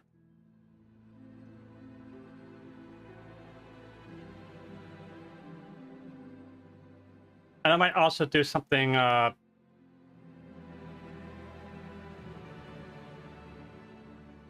might also do, hold on, bar. Dang, I don't even have the value of bar until down here.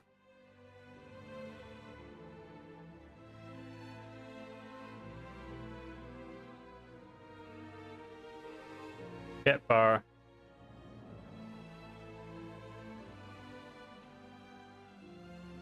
Add bar here. Set text.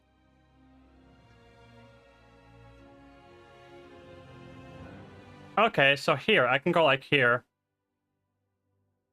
If and bar has variance. Oh. If not has variance, well, actually, I don't need to do overcomplicated. I could just go bar has variance equals has variance.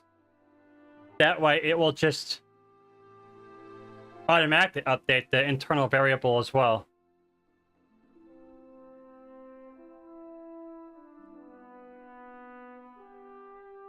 Let's see what the default value. Well, no, I think nil or false, it doesn't matter. As long as it's not true. So I think up here it starts as number and false. So it's false or true. That'll work. That might fix Paul's bug.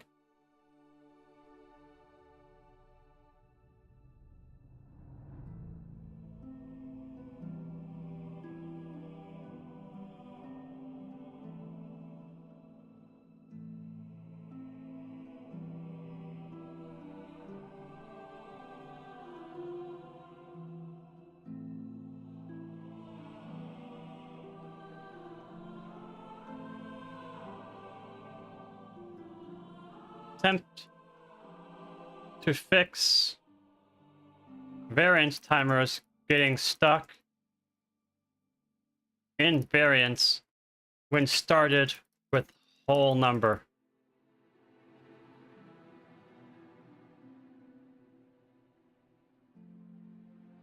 Either way, I don't think that'll break anything. Famous last words, though.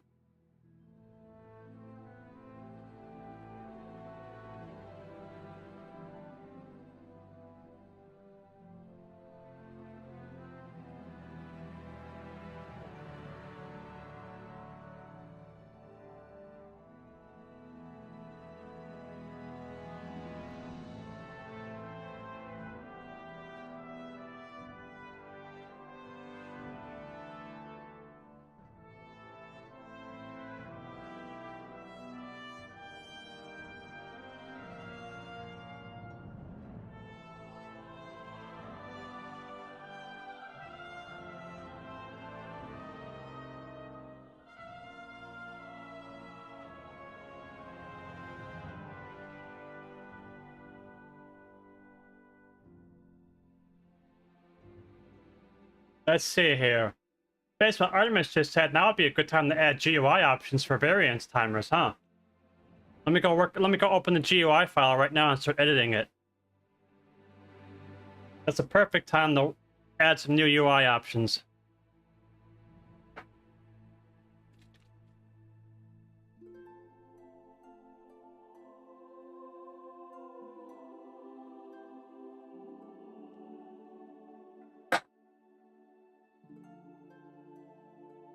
I'll go back to working on Big Mama.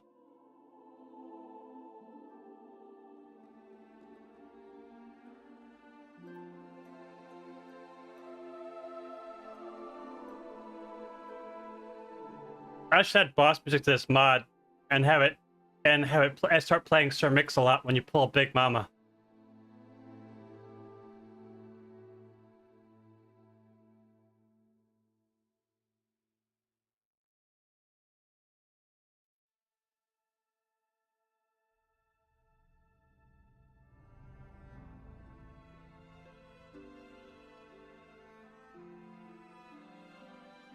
Anyways, let's work on Sonic Boom.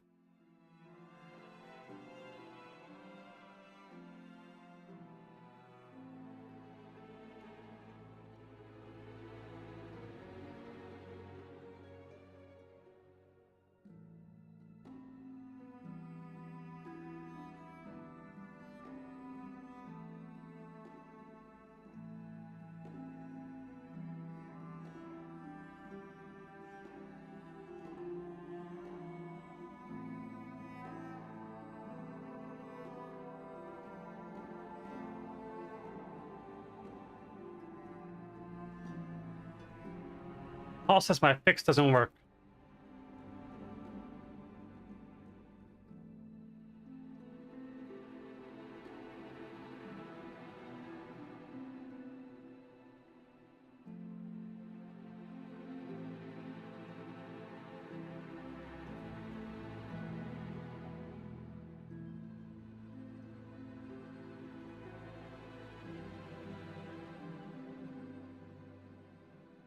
Well, him and Zidris can figure that out. I need to work on these mods.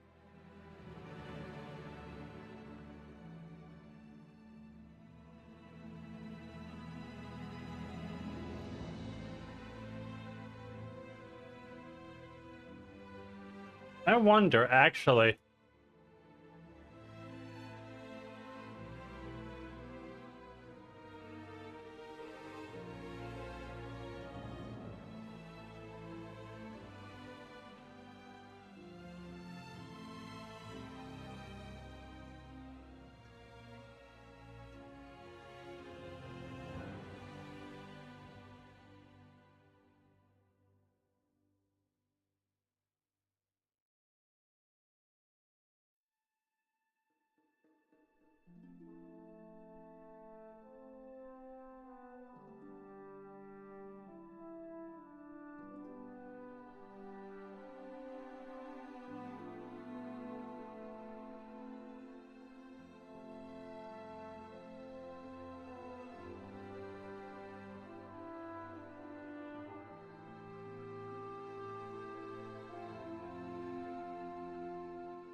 I also think what I did probably broke timer debug, actually.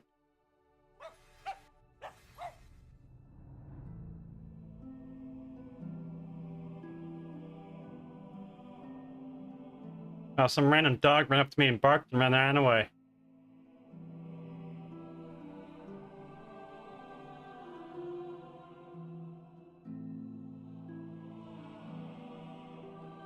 Okay, then.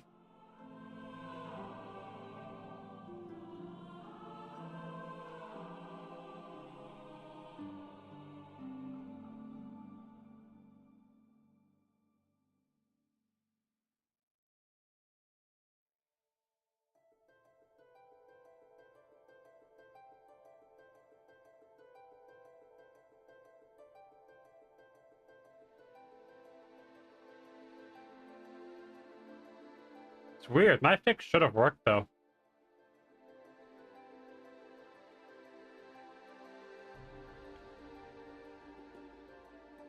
Let's go back down there. Oops. As variance. See, this returns timer bar has variance, which is why I was trying to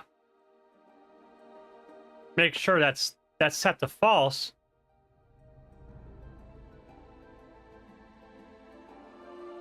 Let's see where else that's called. Oh, wait.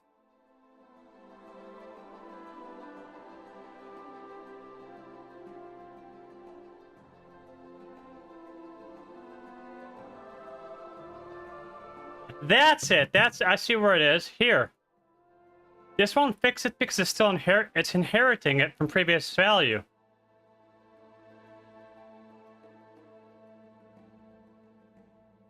I see the condition that would cause us to break. In the event timer is passed as nil, but the default value is a variance and not a number, it's always going to be a variance timer.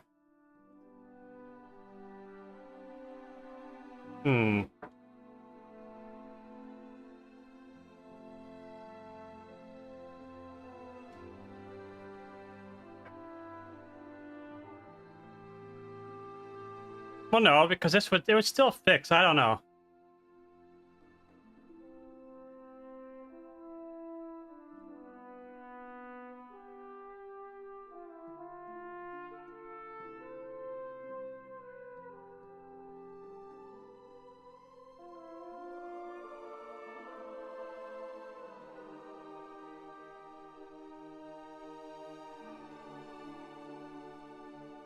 A second restart fixes it, so maybe my fix works, but not immediately. Maybe my fix takes...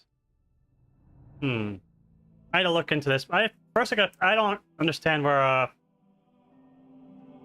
gotta figure out where it's actually accessing that value.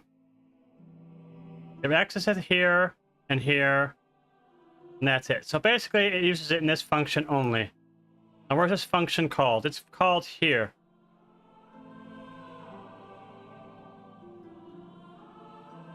Yeah, this is an order of operations thing. This function is called before I fix it. So that's why the fix doesn't work until the second restart. Since this is called up here, and I put my fix down here,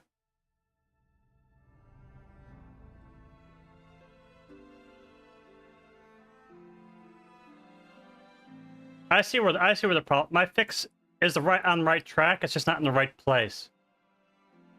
I had to fix it before that local function is called.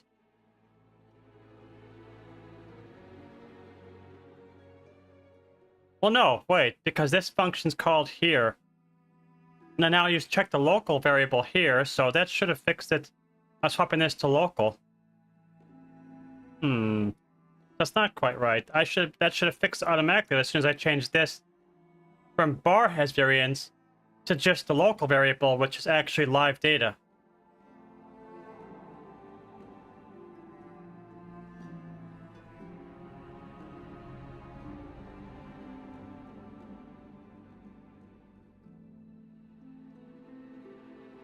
This is still a bad assumption to make, though.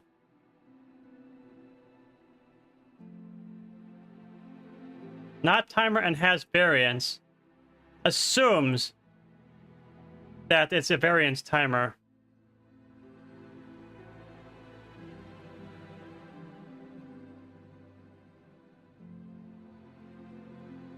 And look at Paul's issue. What I need to know... Okay, his test does have a number here, not a variance.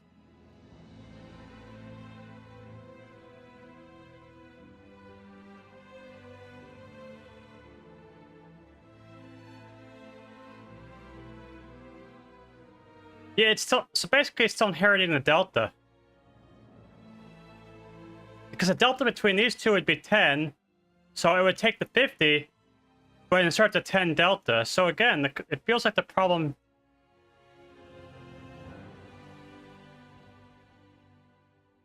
is here, because this is where the delta comes from. Delta right here.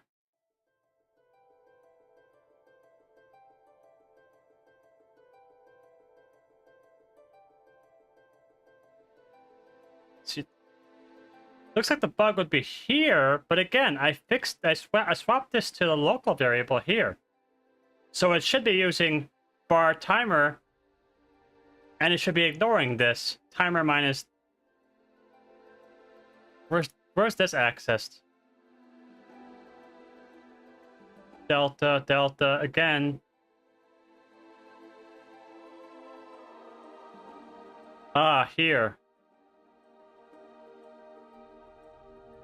I see here. No, again, I have the local check here.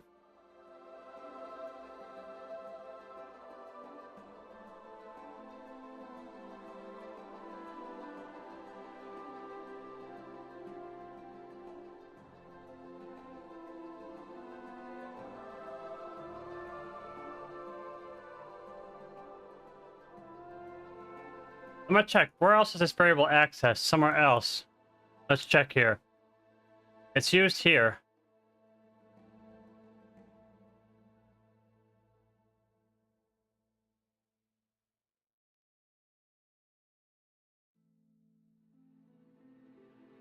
And here. That's it. But again, this is only called if the local variable... See, I don't understand how it's bugged with my fix unless Paul just didn't pull it correctly. I see how it was fixed before my code, but not after.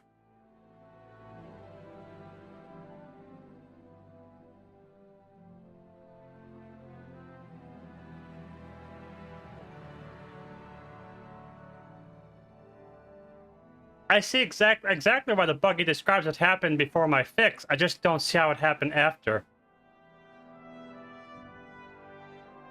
It should not even pull this in at all. It should just start a normal timer with my fix.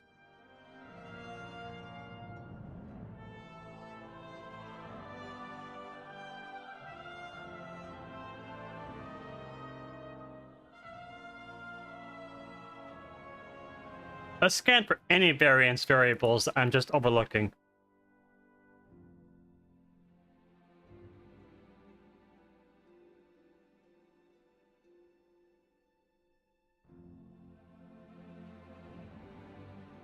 I'm gonna run Paul's test myself with an updated mod and see what I can see. That.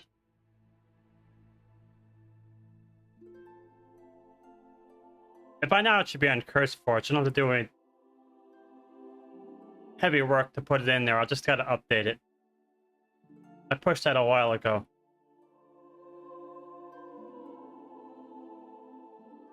DBM core. Okay. Reload and run his test.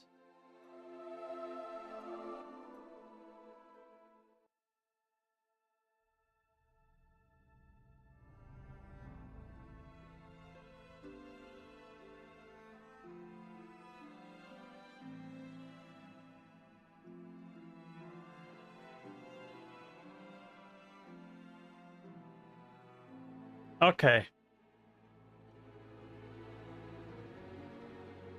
Let's make that macro compatible. Because macros don't like line breaks in Lua. Run. that, semicolon, that, semicolon. There, let's run the macro.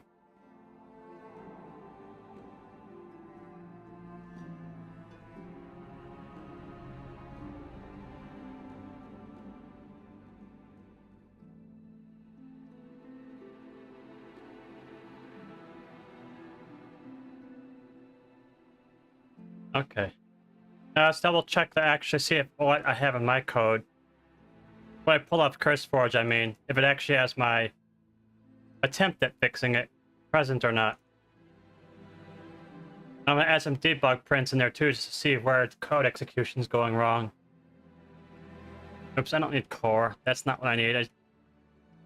That's where it used to be. I've still gotta get used to Paul moving everything around on me. Modules, objects. Not testing. Any more hit rating on my mouse finger. Variance. Let's add a print here. Not a string. Yeah, actually, yeah, just return that. Print. ToString.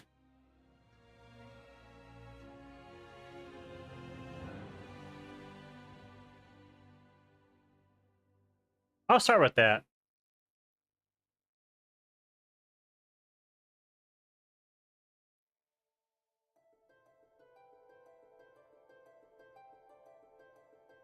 It didn't print anything, so that function didn't run.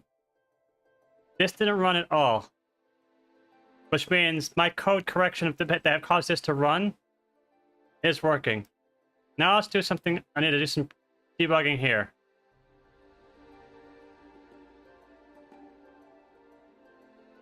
Print.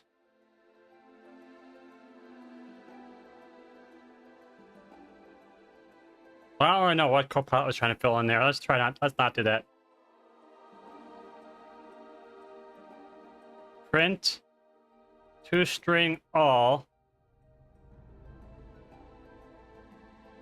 timer has variance.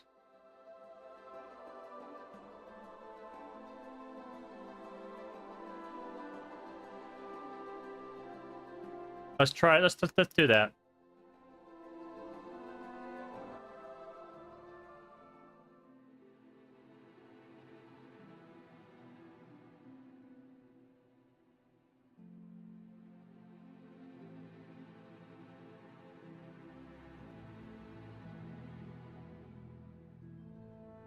Well, this is actually supposed to start a variance timer. Did I not copy his whole debug?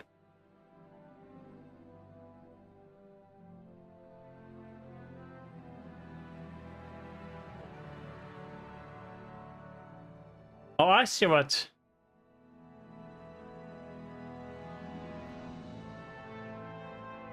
I see why he's clear. What? This is actually a different bug than his original ticket.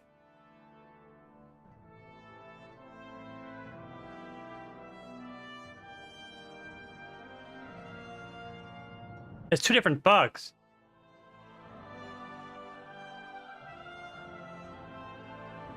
I'm gonna work on this bug. Let's make it compatible with the macro.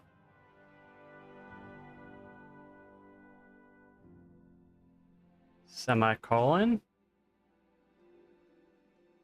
Semicolon.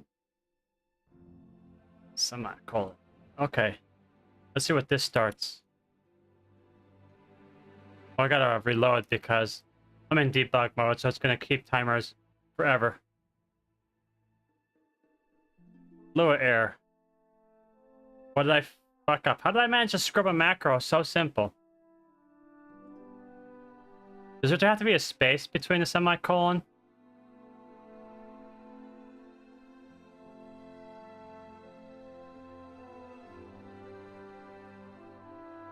Here? This was supposed to be a semicolon.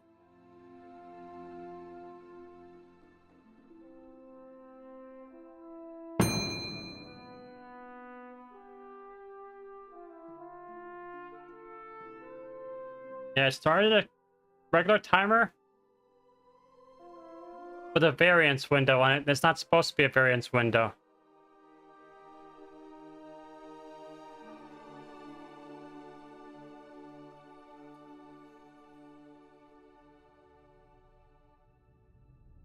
printed this for the first timer call, but not for the second.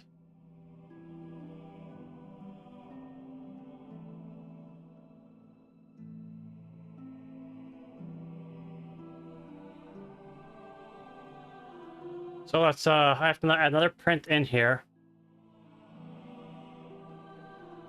Add a few more prints, actually. Print. Stuff 1.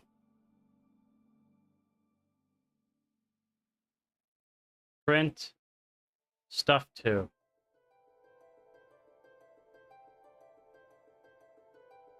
Print. More stuff 1. No, stop it. Ugh. More stuff 2. Got it. Yep. Reload.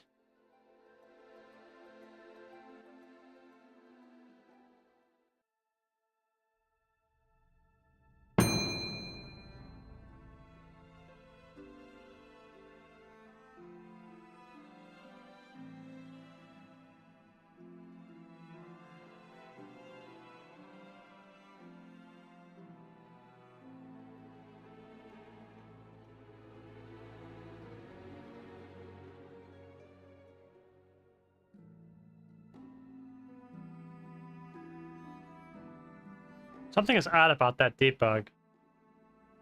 It never printed more stuff 1 when it should have. It starts 2 timers. The first timer should have started more stuff 1, and the second one should have started more stuff 2. It never printed more stuff 1. This never ran, but this ran once. It has variance should have been true on the first timer start. But it wasn't.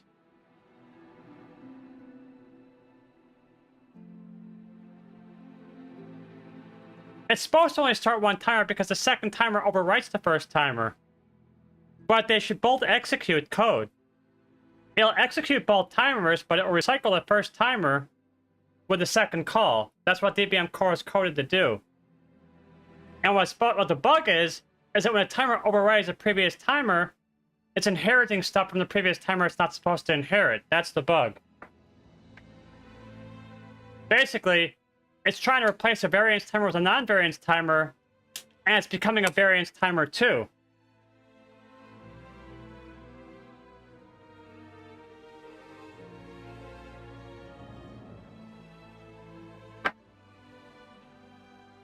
But there's 2 prints that didn't make sense. This returned false on the first timer whenever it's true.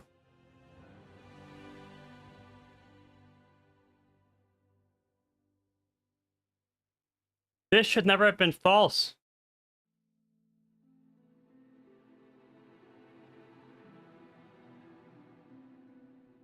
There's something more broken here, more fundamentally broken here than should be.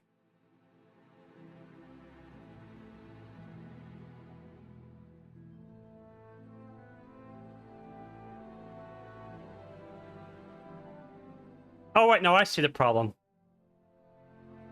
This should literally have been 1 line lower. It couldn't be true because it hadn't been set to true yet. Anyways, that's not the problem.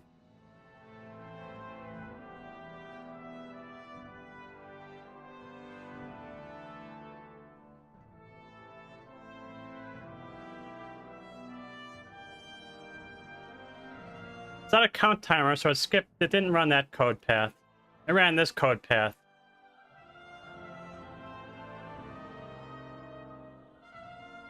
Why didn't this run? And why when it runs this, it's still broken?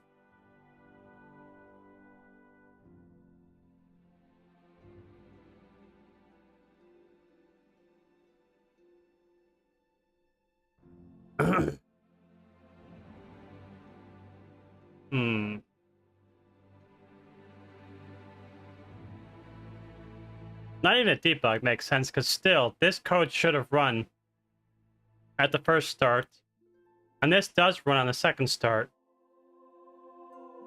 But I don't understand where it's inheriting the variance on the second start, because I've made sure it's literally executing the non-variance code path. It never reads the delta or anything, or does any arithmetics on the variances. The variances are only calculated when it runs this code.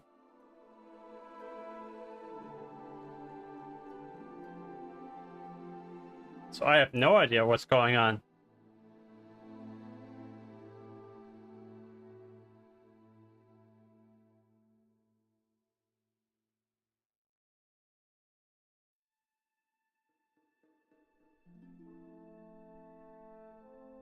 Wait, DBT. I need to look at DBT.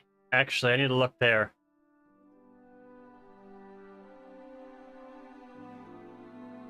That's the one place I haven't looked yet. There might be code there that's just not checking for changes.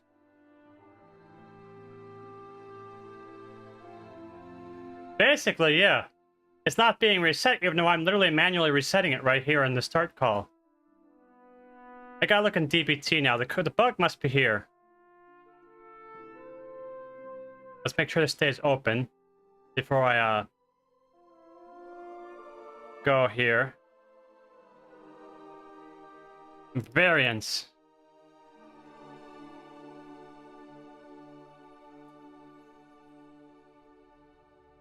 Here. Ah, I think I have an idea.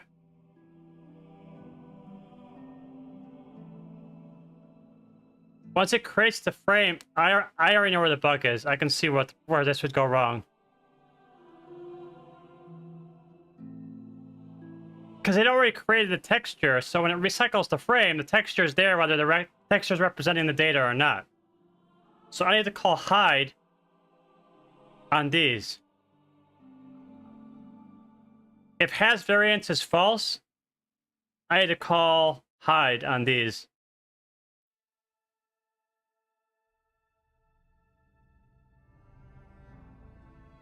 Yeah, this should be an easy fix, actually. So I think the internals are being corrected with my fix, but it needs to go one step further and actually hide the textures that have already been generated on the object.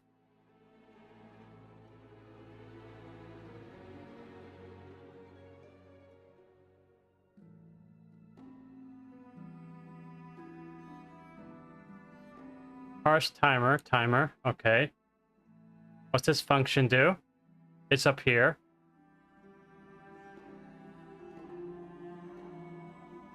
Type string, so yeah, it's doing this. This doesn't break anything. Let's go back down here.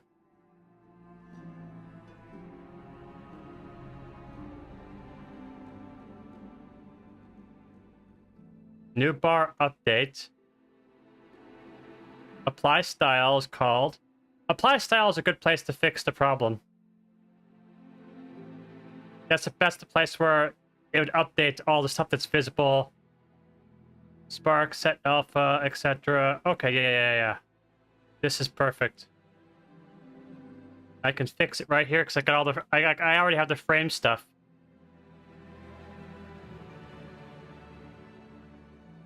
Obviously, the get frame, variance, texture, and separator.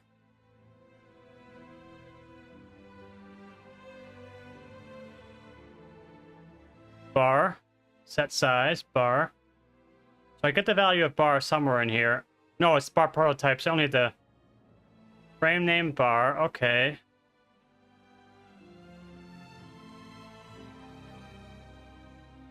Okay, I see where this issue is and how to fix it.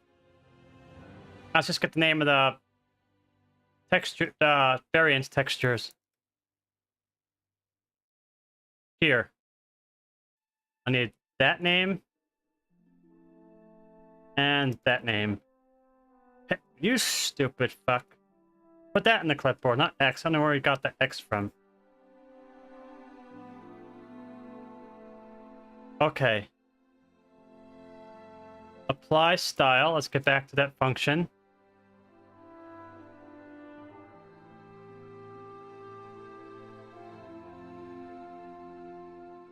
If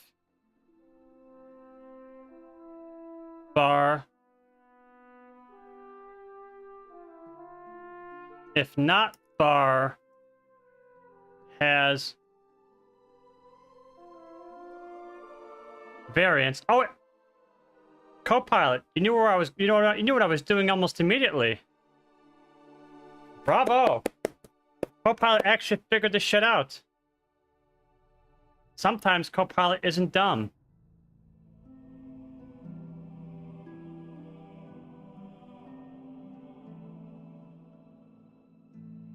I am surprised that Copilot immediately knew where I was going with that.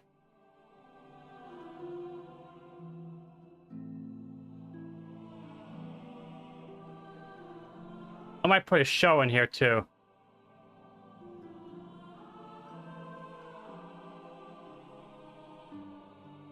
Calling show if it's already shown won't hurt anything, but I want to make sure they don't create the opposite bug, where after I've hidden the frames, they don't get stuck hidden. There might be a more efficient fix than this, but I just want to test this theory.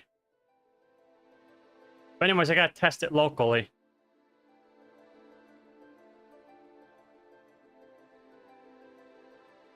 Let's actually open up DBM status bar timers. It's like a puzzle. Okay. Let's run Paul's test code.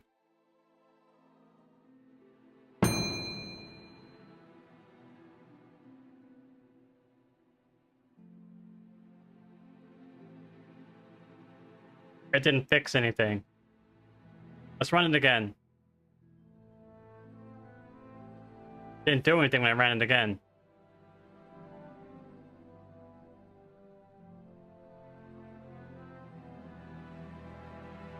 Oh, I can't run it a second time because I'm trying to create another mod.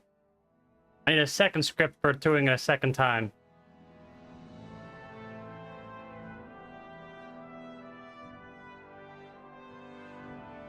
Well, look, the variance is not here.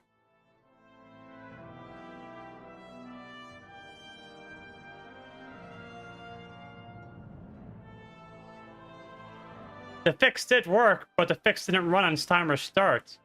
Apply style probably only runs when it changes from a small bar to a large bar. So basically, my fix ran only when the bar type changed.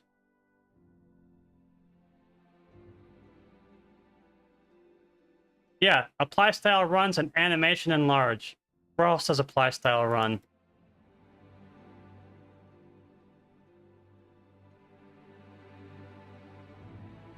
Update to an existing bar, it runs apply style. But this might be a race condition. It might run this too soon. I.e., it's running it before I set variance to false. And it wouldn't run it again.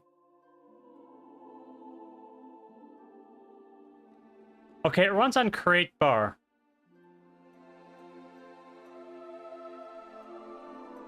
Where's create bar called in the order of operations here? Create bar. Bar is created here.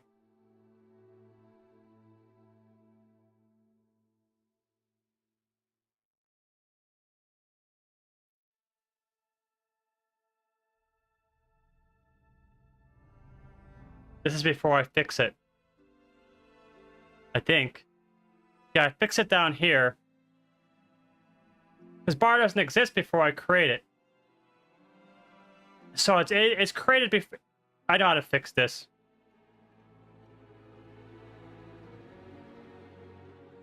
Create bar.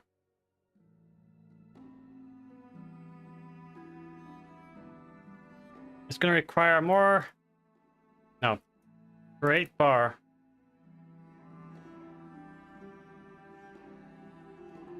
As variance.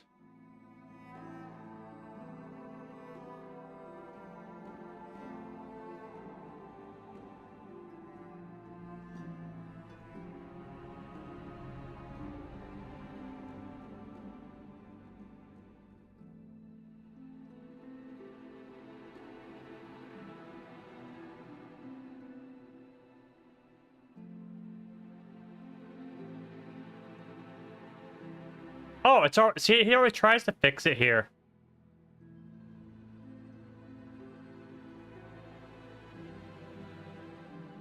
Interesting. There's already an attempt to fix it here. This actually should work.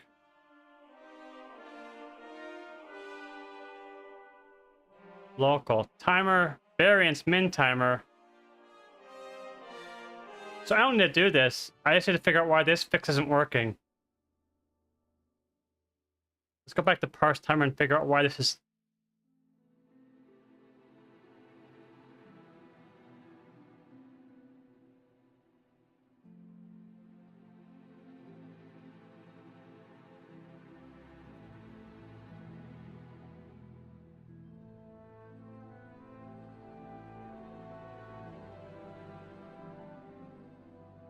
Now I'm confused again because I was basically going to code a fix that's already present.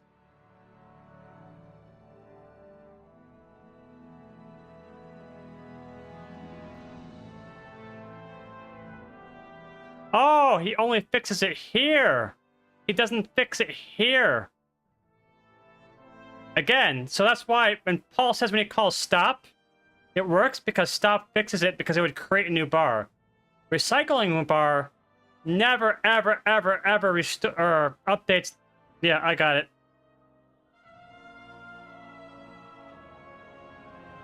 I basically need to go like this.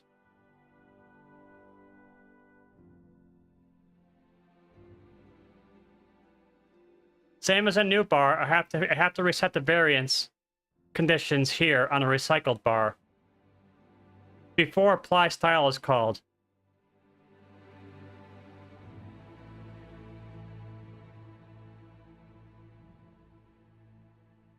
I should actually do it immediately. Like, I should literally do it up here. Before even doing set timer. Wipe it out. Here. That should fix the bug.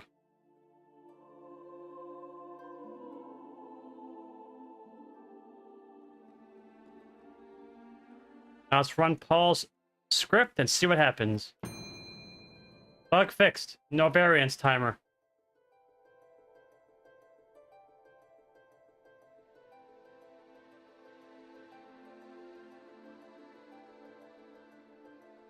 All is in order.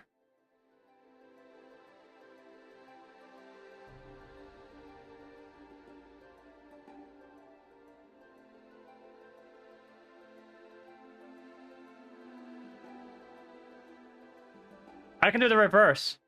I basically just see the reverse order of operations here. I will start with a regular timer and then a variance timer. So basically I'll do this. There, first it's going to start a 50-second timer, then it's going to start a variance timer.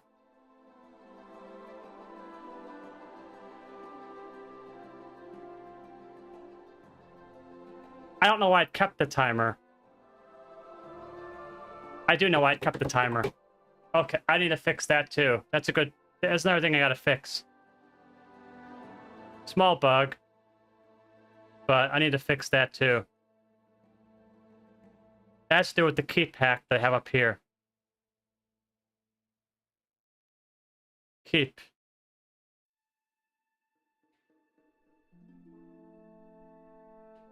Yeah, here. I set keep to true. If it's a variance timer, I never set it back to false if it's no longer a variance timer.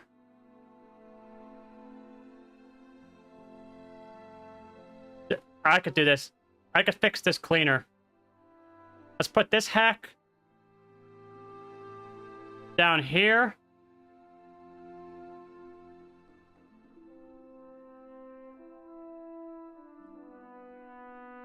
Where I just simply go like this. Keep.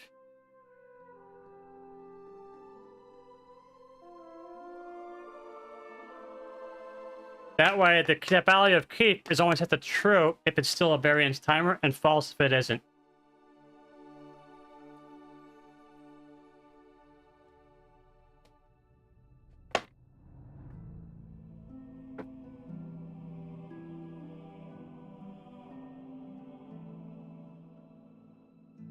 Actually, I should move this. I should move this back up. I don't need to fix it down here. I can fix it immediately before the debug operations even happen.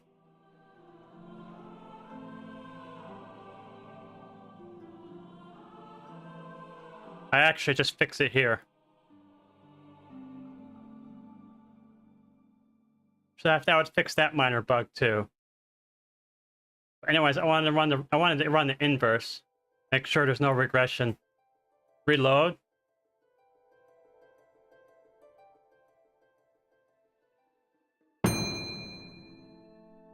This time I started a normal timer first and a variance timer second, and it came out as a variance timer. Oh, I got debugs in here I gotta get rid of.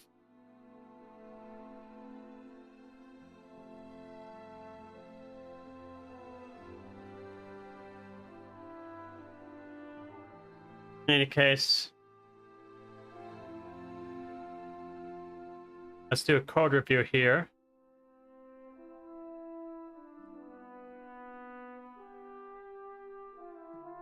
Let's look at the code changes here.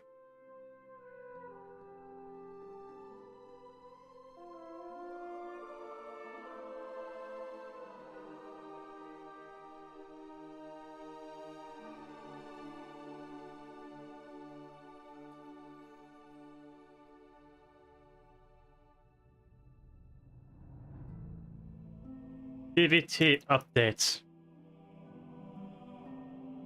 Fix a bug where keep value remains true when a variance timer becomes a non-variance timer after the fact.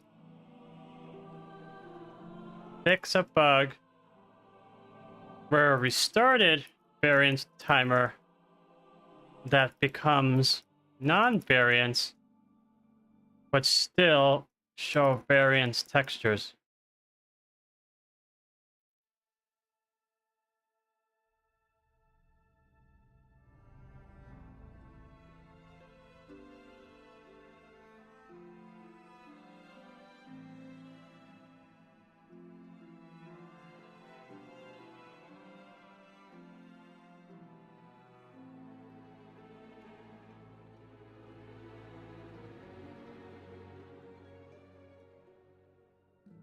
Should be fixed by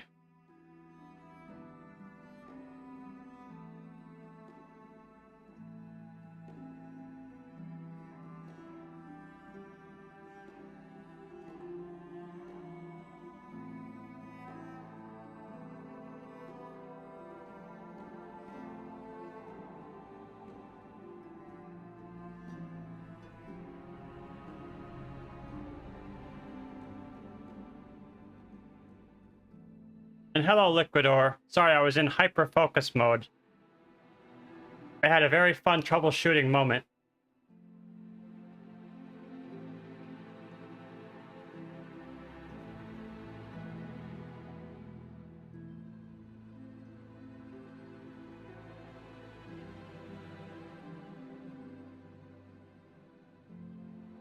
Apply style.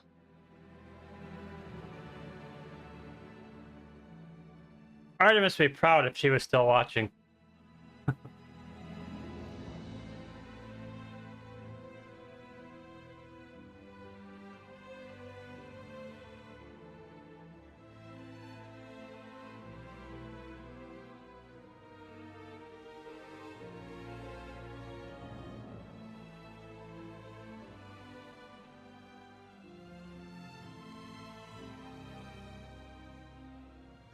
I think Paul's AFK too, so he can't see my greatness either.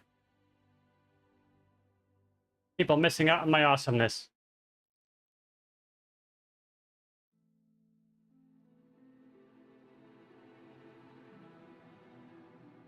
In any case, I got sidetracked my purpose.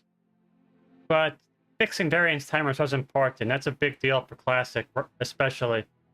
But also, it will be used more in future or within content as well.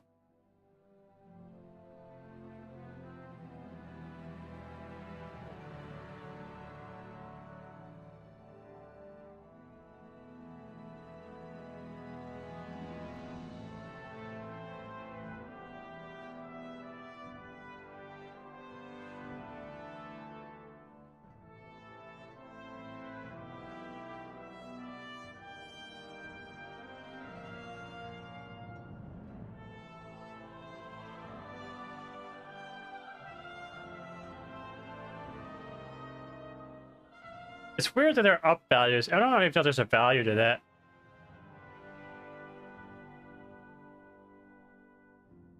Basically up value them for no reason.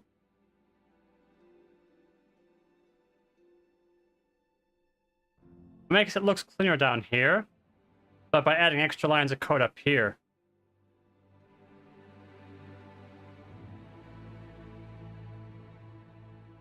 But I might change it for code uniformity's sake. Like, up value in this makes sense. It's called umpteen times. Like, icon 1, it's up valued here, when it would only be accessed a single time. Oh, it's accessed more than once. It's accessed twice.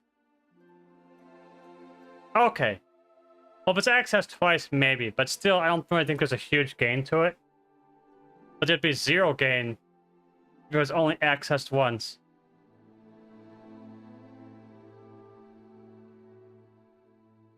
That's accessed 3 times.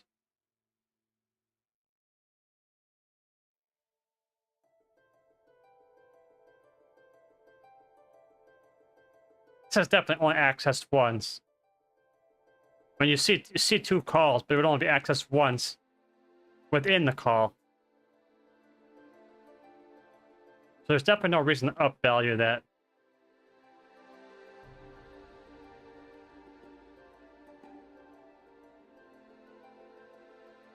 I should actually see if Paul's other bug is fixed too.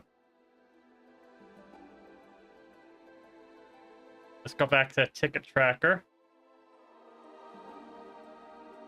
Well, at very least, I know this it's no longer reproducible with this test condition.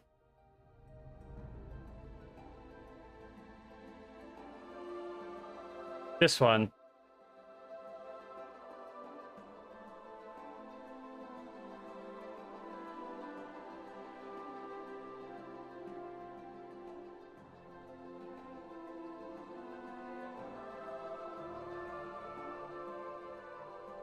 This might be more complicated to fix. Let me see.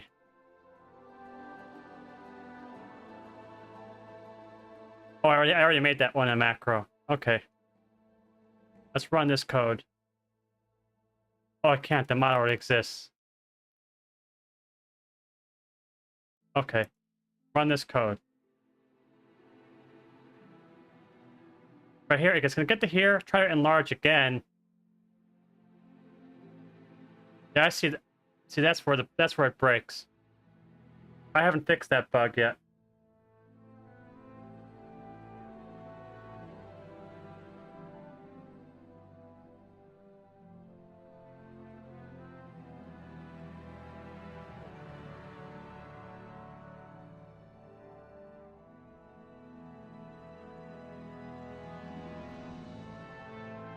Yeah, for this thing, basically, when it goes to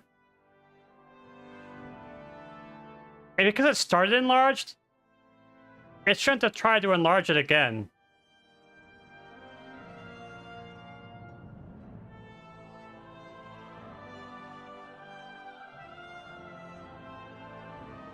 That's a bug I gotta fix in DBT, so I gotta reopen the local DBT. Okay, the enlarge barcode.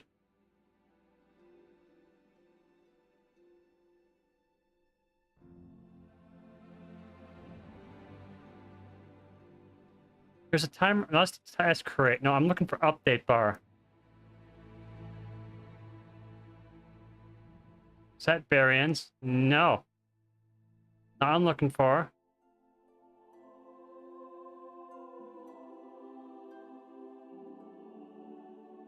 Wait. The fix I implemented already exists here. What calls this function?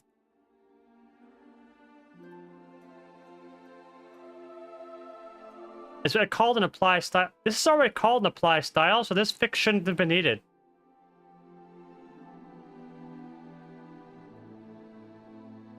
So again, I fixed the bug that was already supposed to be accounted for. It just wasn't working right.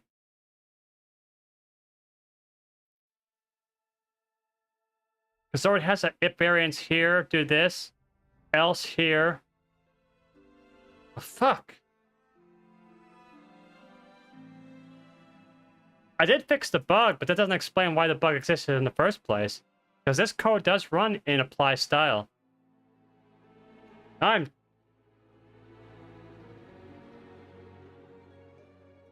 This might not be needed. Actually, this might not be needed. It might be redundant. I fixed the bug somewhere else, but I didn't need to fix it here too. This already should take care of it. Let me test that the redundant code isn't needed.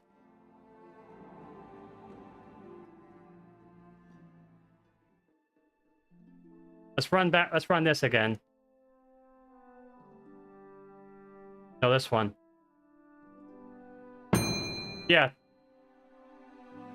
I can remove the redundant code from the fix. Remove redundant code from fix.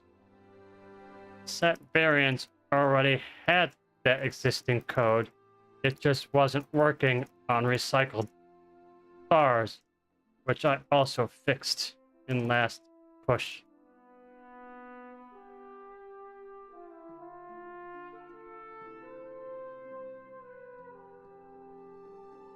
Okay.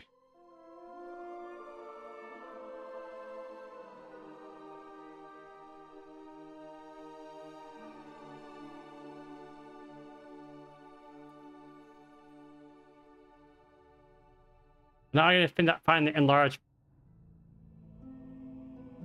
Enlarge.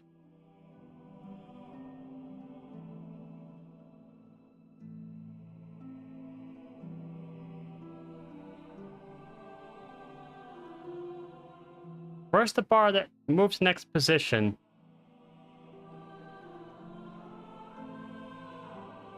Here's what I'm looking for. Prototype enlarge.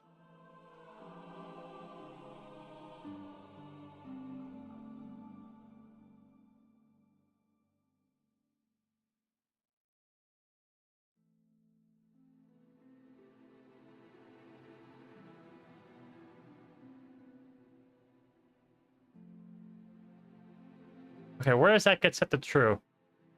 Animate enlarged. Okay.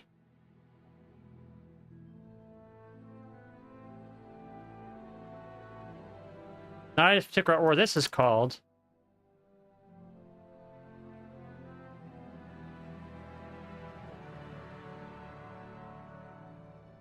Here.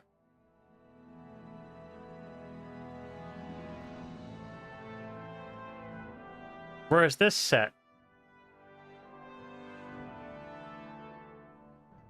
It's moving. Now where is this set? That's a pain in the ass to try to track all this shit down.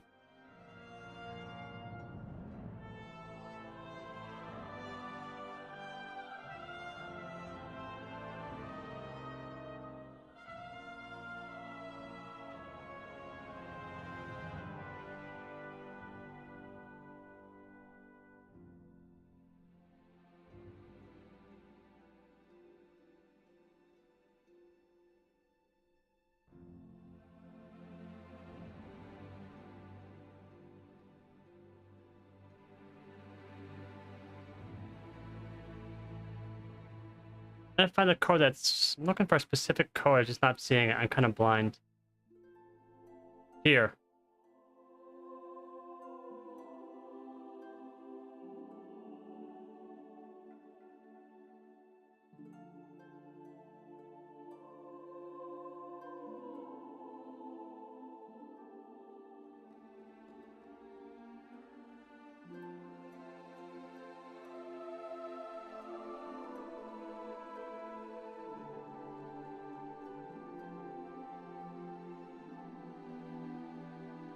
This is a very complicated thing to fix.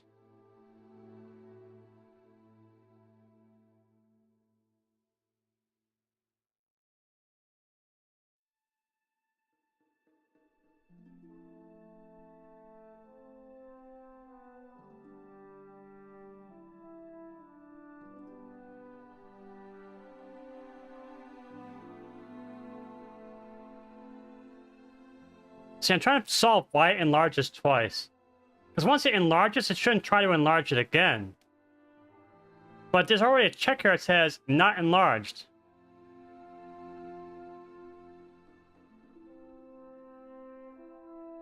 It might be, the issue might be here. Animate enlarge.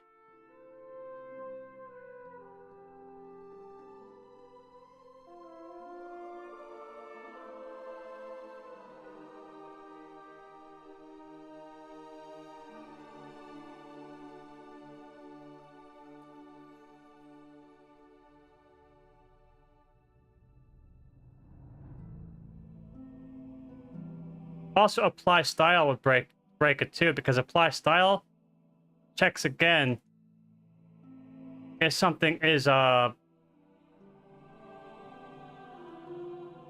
think it might be an apply style call that's breaking it.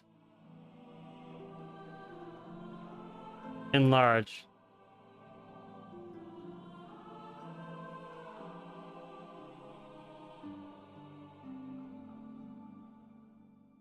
Because a code was added to apply style, so when timers update their time in live, it reapplies the enlarged status to the bar.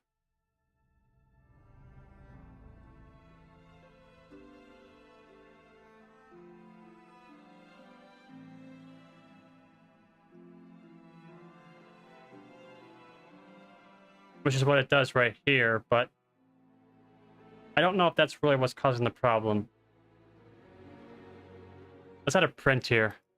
Print. Boo.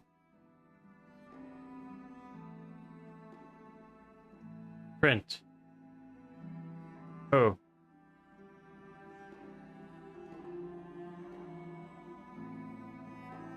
That's not all. I gotta put some more checks.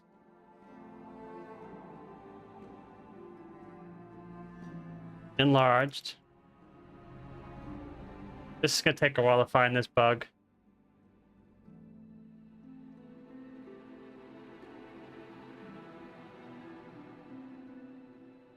Enlarged. Here's the enlarged code here. Let's review it.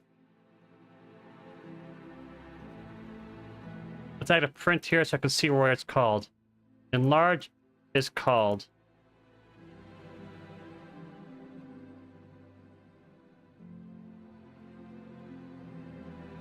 Print. Animate. Enlarge is called. Let's start with that debug. I need to figure out where those functions are being called and what specific time, so I know where to debug it. Let's grab his script for the first bug again. Boo was just called immediately. It's gonna break right here. I need to figure out what gets called right here.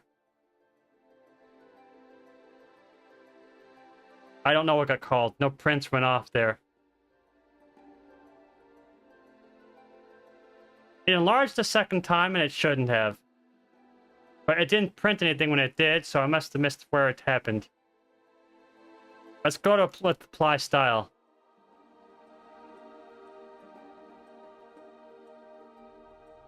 Print. Apply style called. Maybe that's where it is. Let's do another reload.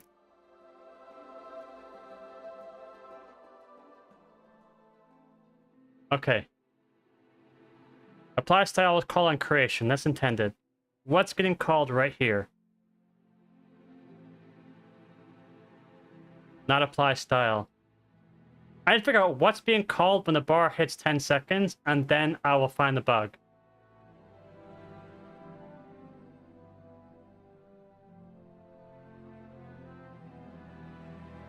Here. Print. Stuff is happening. Apply style is called on those.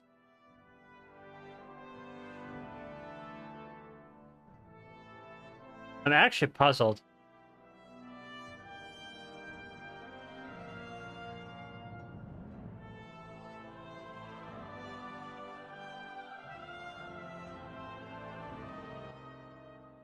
Run this script.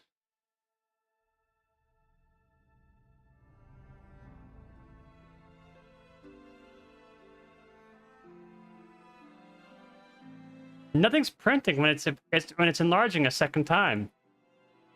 So it's being done by miracle magic because it's not being done by the code.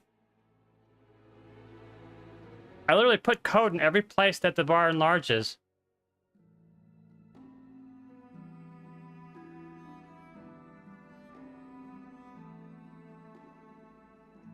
What about update bars?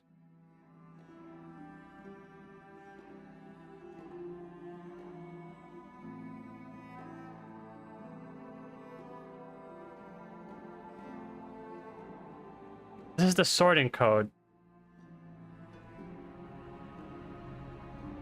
This is the code that moves the bars around. It doesn't change whether it's enlarged or not. That's not it.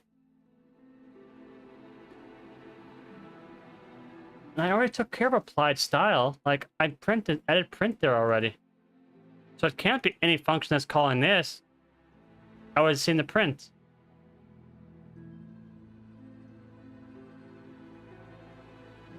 Let's add a print here. Print. Move to next position is called. Large already has a call. That already has a call.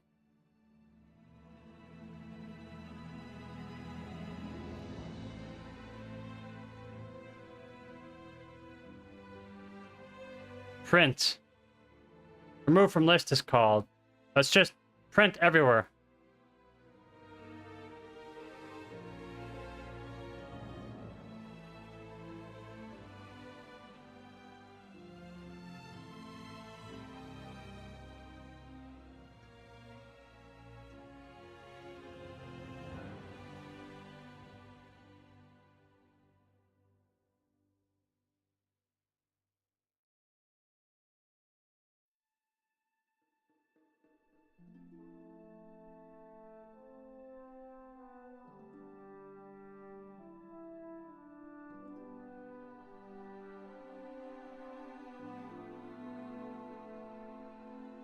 Let's just go with that and see what I came up with.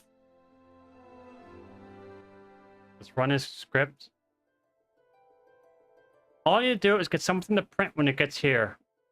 But just figure out what code is running when it gets to here and resets to here. Nothing printed. It's being done by magic, because literally I've printed every function in all of DBT. And none of them are running. That makes no sense. Every function that's called has a print now. At least, like, these don't need prints. They don't matter. Let's add, fine, we'll add a print here too. Why not? I don't think this function matters at all, but... That variant's not implemented? That's not, why are you printing it? It's called. Set text doesn't matter. Set elapsed. This would spam 1,000,000 prints per second. This runs every time a timer is actually updated time-wise. Reset animations. This might matter. Print. Reset animations is called.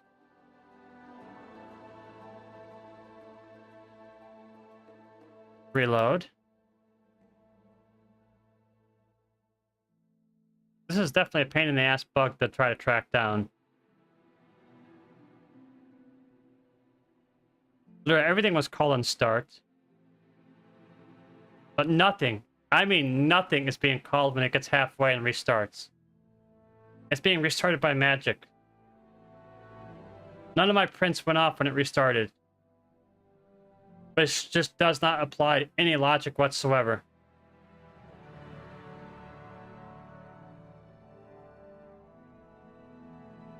That stuff doesn't apply.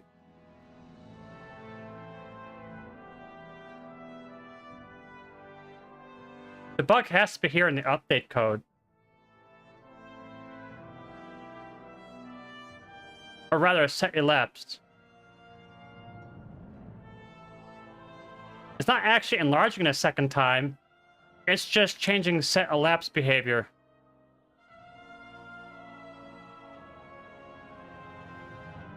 Okay. Set elapsed. Set elapsed. The problem has to be here.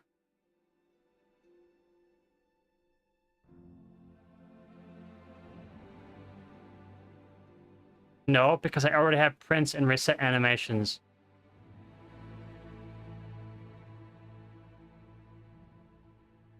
It's not that. Has to be in update bars or update. Well, let's look in update bars.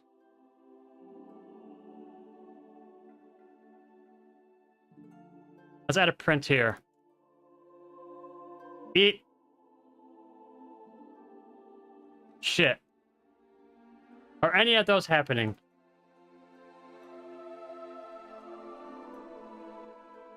I just want to see any print run at that point in the code.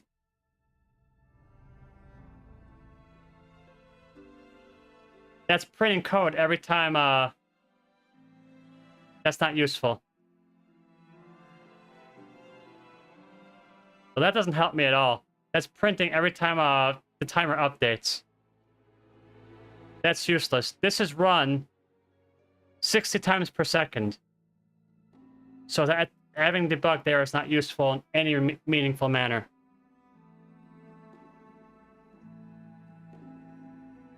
Well, it is meaningful in a way that it only printed eat. I never saw a single print of shit. So this isn't changing. This isn't the problem. Okay.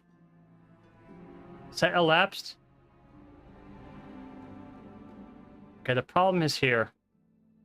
It has to be here.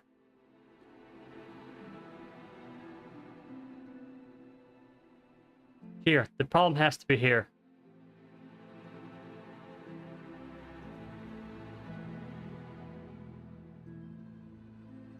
Yeah, it's here. The problem is here. This code block is where the problem has to be. It's all that's left. So let's do print. Fill me up, baby.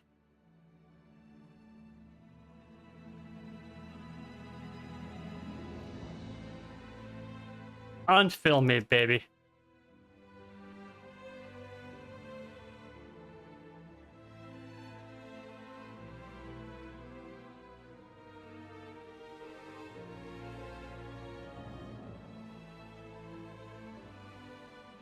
Beat me one.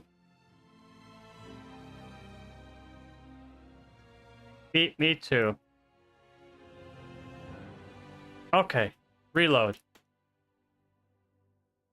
Let's figure out. All I need is a single print to...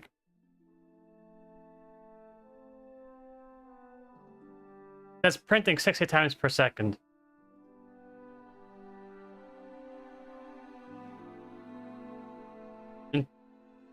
That's not useful bug. That's not useful. That's running at all times. Okay, let's change this.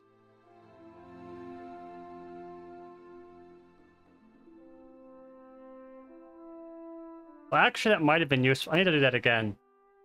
Reload. It's spamming, but I think the prints did change. It's only spamming unfill me, baby.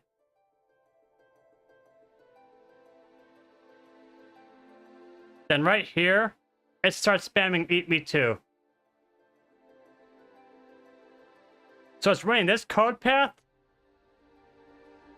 but right here is where it breaks.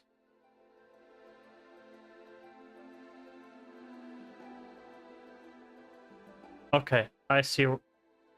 This is useless. This is useless. The problem is right here, this line of code.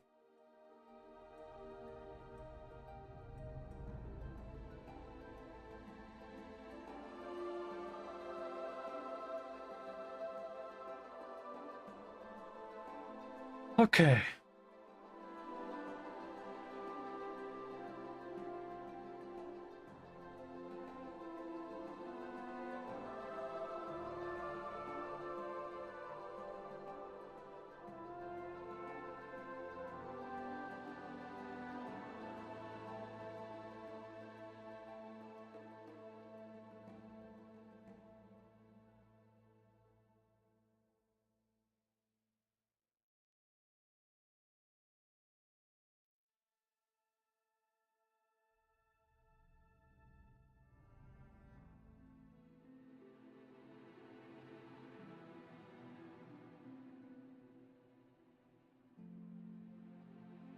Why broke it worse? Now it's the timer's just not moving.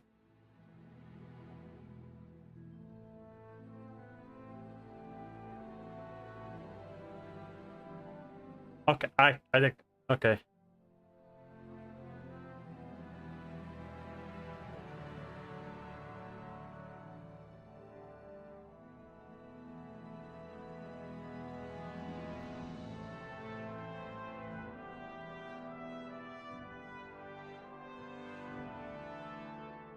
Where'd you get the buy? This is gonna be very, very hard to fix.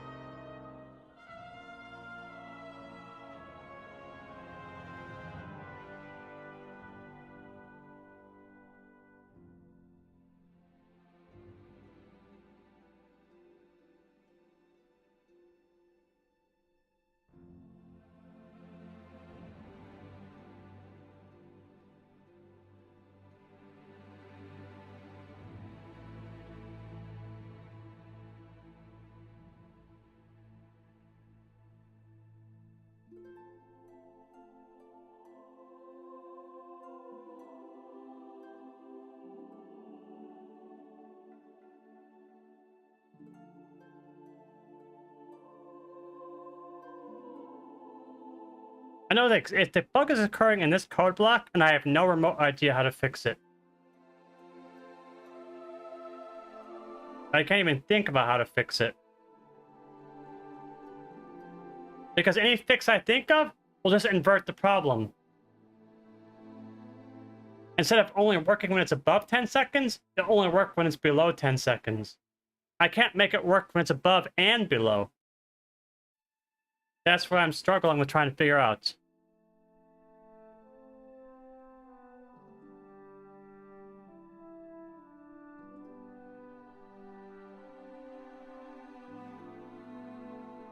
Let's remove the print. It's actually causing a lot of spam.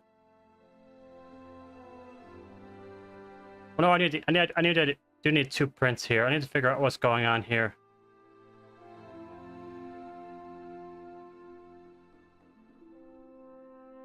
Print. Let's actually clean up the other. Now that I know where the problem is, I can get rid of the other prints and make it easier to debug.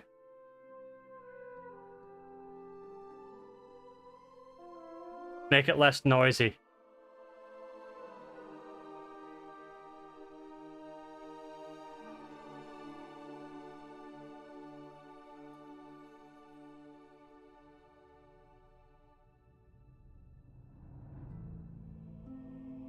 Did I delete too much? No.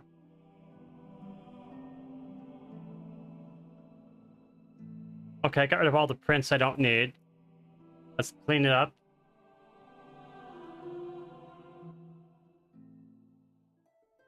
Right now it's spamming Eat Me Too.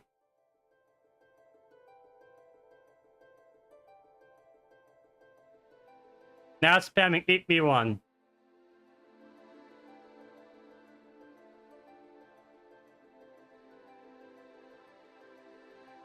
That's pretty much what I expected.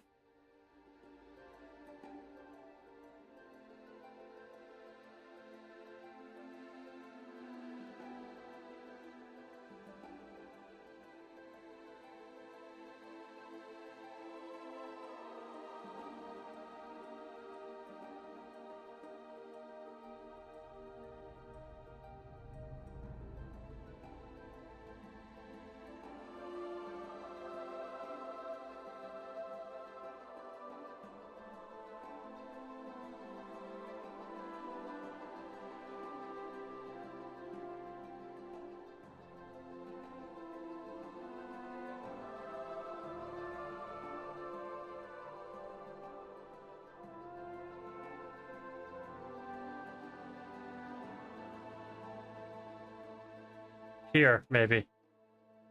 No,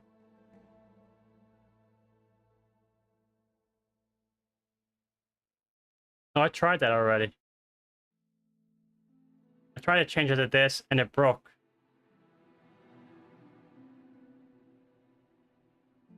I'll do it again.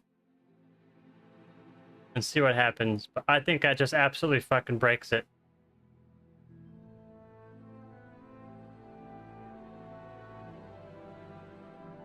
It just basically makes it broken until it enlarges. Yeah, there's no timer animation whatsoever. It's broken until it gets to less than 10 seconds.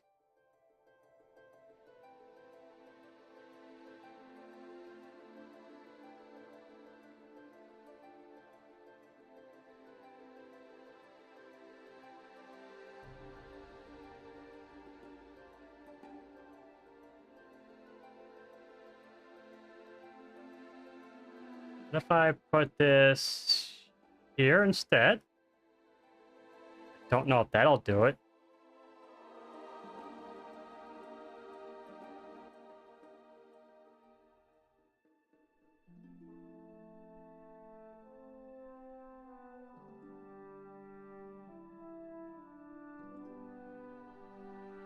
That didn't fucking work. That fucking made the bar just go to 0.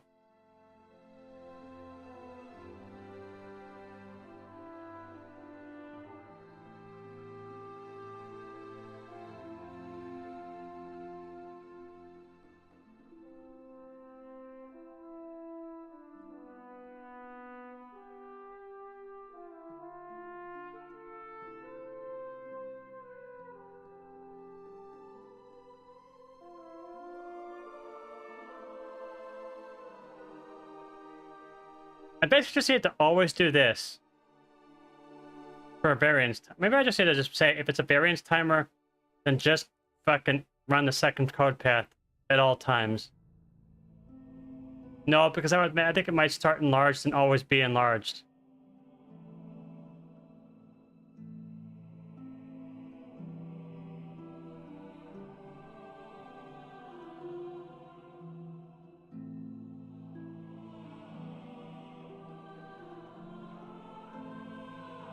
Let's try something else. Where's the I'm blind?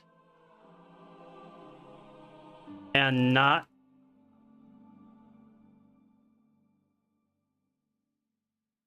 Just good to just not run that code at all, ever, on a variance timer. That might fix it.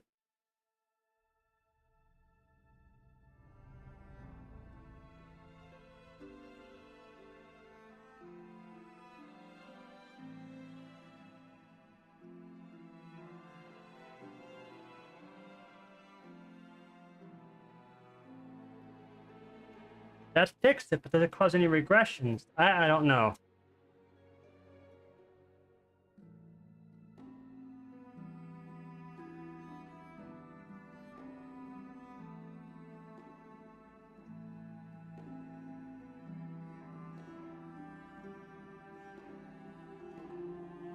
Basically, to start the bar bigger. That's right. I need to go, let's do this. 20, 30. Make sure that's not broken. There it goes from a small bar to a large bar at an appropriate time. It started over there as a small bar. Will it enlarge and will it work correctly?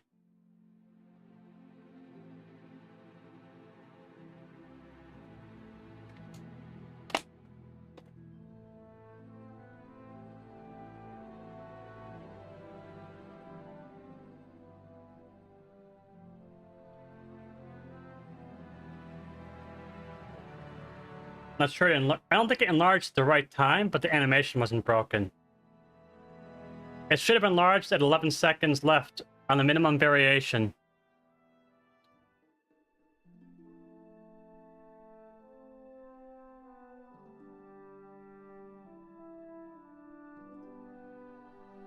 Oh, it enlarged at the right time. Okay. Enlarged when there was 10 seconds left until it entered cooldown window. So yeah, that seems to fix the bug.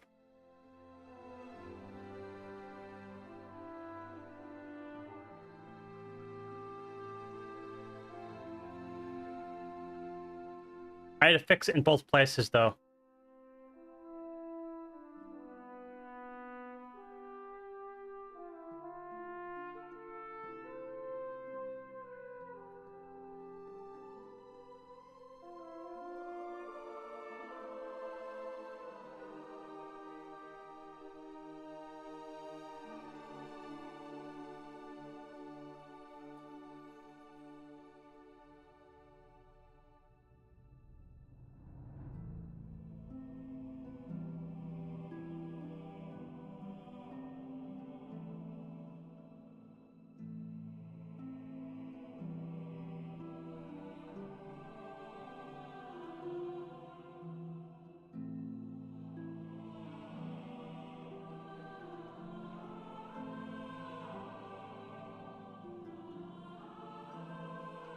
Fix a bug where the bar was inappropriately updated.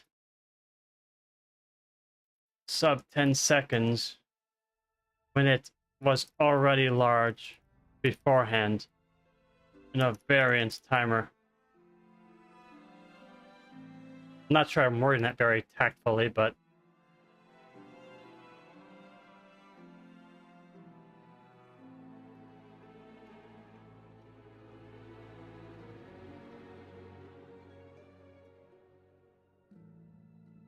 seems fixed by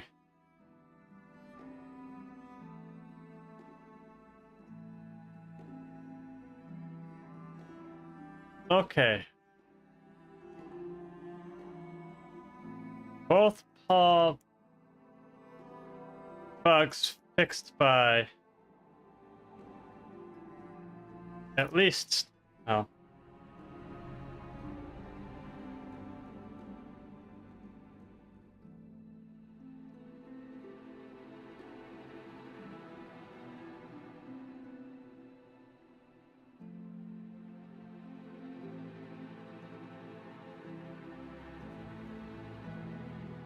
The pull request here. What's that? Oh, Korean update. Let me double check and make sure I didn't leave any prints behind. Print? No, I did not.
Not that commit.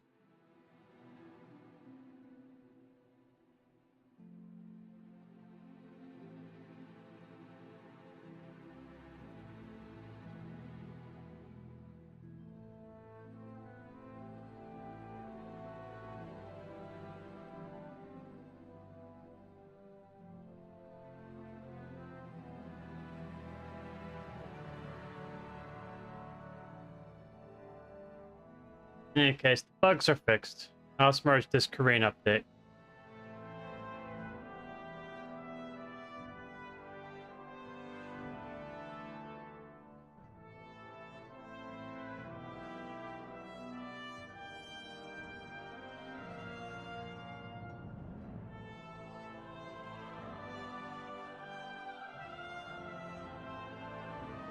Alright, let's get back on track. At least finish one dungeon boss. I spent the majority of stream fixing experimental features. And yet, that's normal to be stuck on the screen. That's the key barg.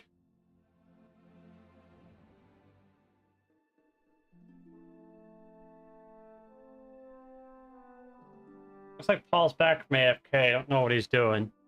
He should hang out in the stream.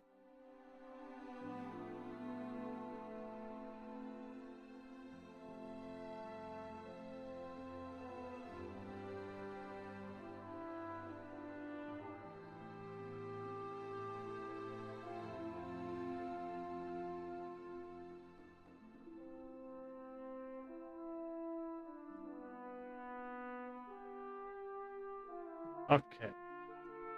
Where did I leave off at before I got sidetracked for like an hour and a half? Let's see here.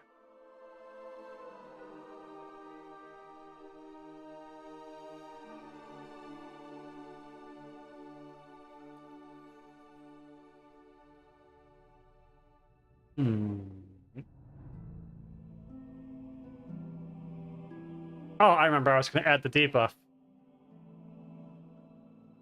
Sonic Boom. Did they even add the cast yet? Let's see. Negatory. Let's get the cast. Local, timer, Sonic Boom. Cooldown. Not a deadly ability, and it's a 3.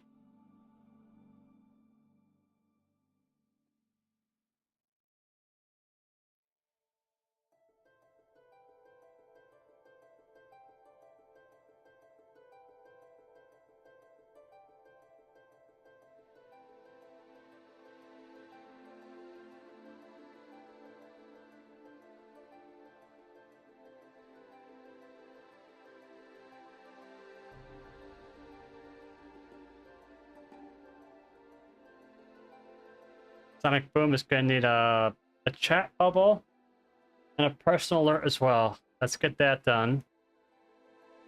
Here. Sonic Boom.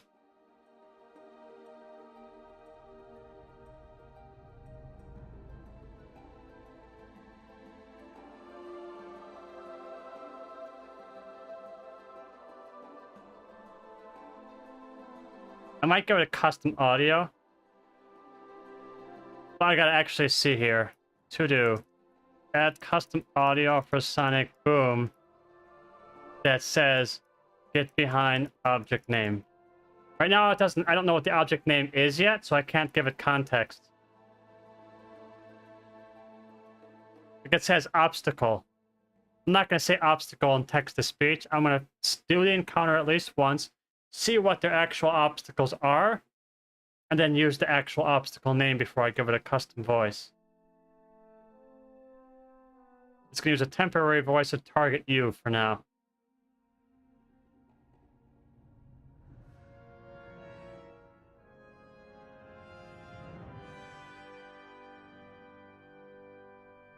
And let's add a boom count mod DB Sonic count. Let's get a timer executing there. All right, let's put this stuff here. Sonic count, no alert here. No yell here, that makes no sense. That's right. Now I gotta use debuff ID here for the personal alert stuff. So are applied.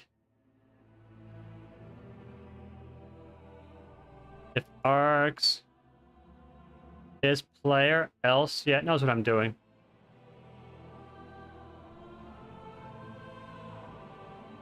All right. Sonic Boom is mostly implemented. I want to get target warning for that, though. That's true. Sonic Boom.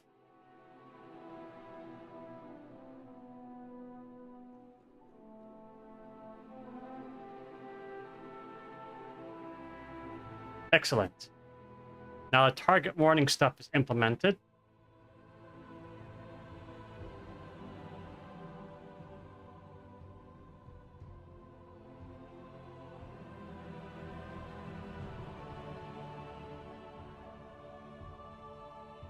Okay, this is a break shield moment. So maybe info frame with shield health. Yes, yes.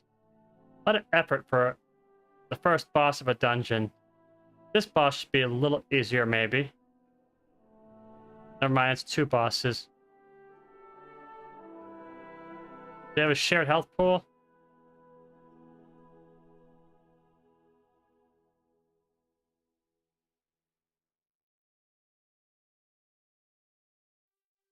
Hmm.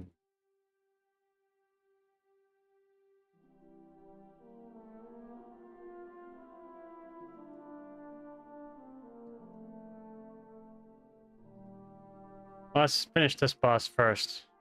Let's get the spell IDs for the barrier. Close those. Spell IDs, I'm done with them. Scan for the barrier.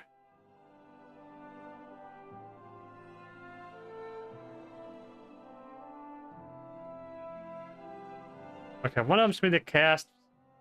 One's gonna be the damage. Probably 2 scripts and the cast.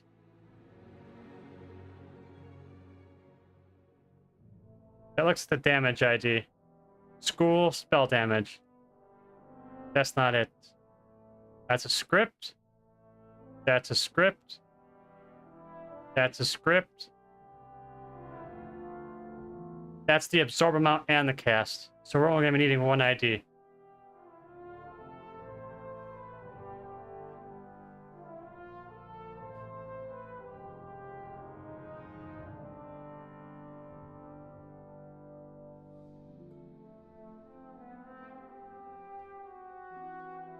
Okay.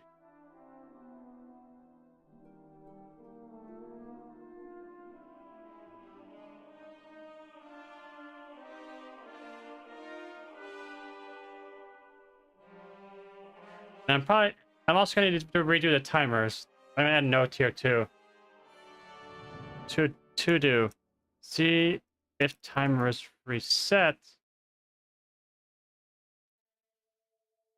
on jumpstart or if they continue. Copilot actually knew what I was going to type there. Interesting. Local timer.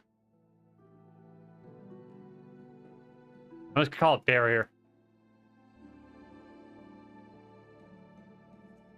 Not a phase, it's going to be a roll timer. And it's going to be a nil, DBM, common, nil, close. It's going to be a damage icon. The DPS check.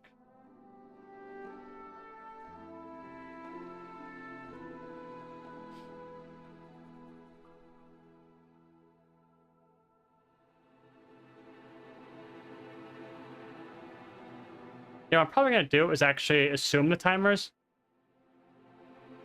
Stop on jump start, stop all timers here, and resume all timers there.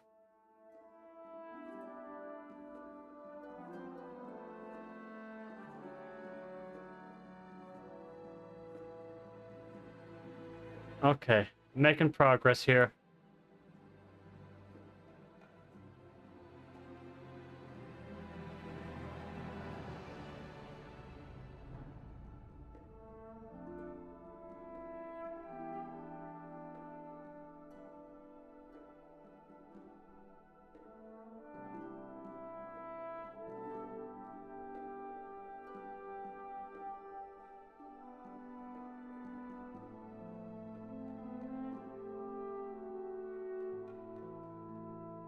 Do I add info frame for the barrier? I think I should.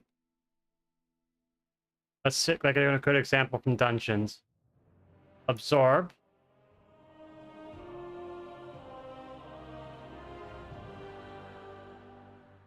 That's not good enough. That's not gonna... I have to go into the info frame code and find out what I'm looking for by name. Modules. Info frame. Absorb. What's the name of that frame called? Update enemy absorb. What's the name of that frame? Enemy absorb, obviously. Okay. Give me an enemy absorb frame that has a good example. There we go.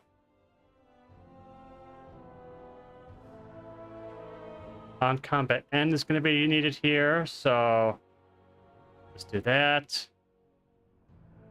Add info frame for the barrier.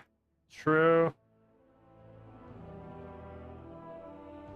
There's the right there. Attack shield. That's everything I need right there. I mean, that's a timer canceling.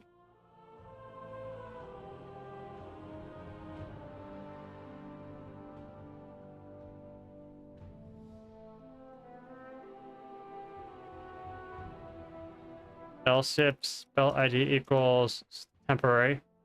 Then no timer cancels. Get the shield ID again. It's this one.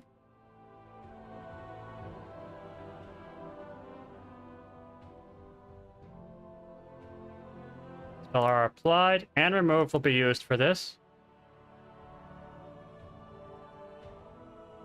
Hi, Missy. Local. Special one. Barrier.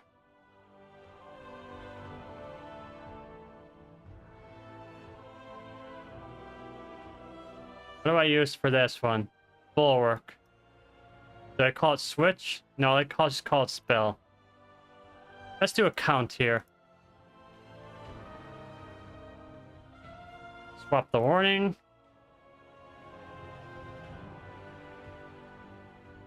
Here's a count.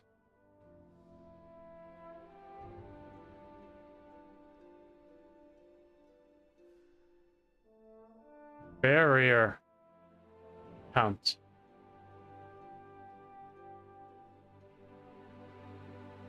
Let's get the count here.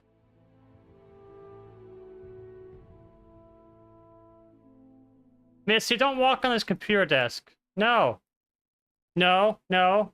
Come here. Come here. Over here. I didn't give you breakfast, did I?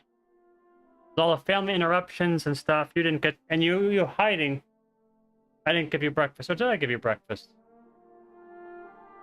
No, I didn't give you breakfast. Never mind. You're just being hangry. Oh, you want to be let out? Are you sure about that?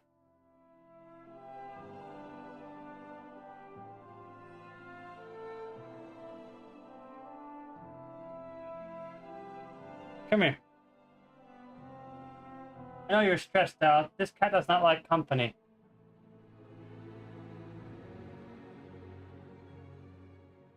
You don't want to go out there, Missy. I gotta open the door to show her that people are still here so she knows that, so she can go back to hiding. Now that it's quiet, she thinks they're gone.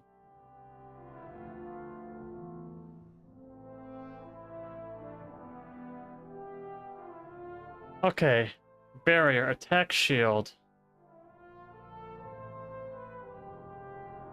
She's doing okay. The company will be able to help out with her at least for the next week or so, which will be good, so I can get a lot of work done. At least unless I'm dragged to do stuff with them.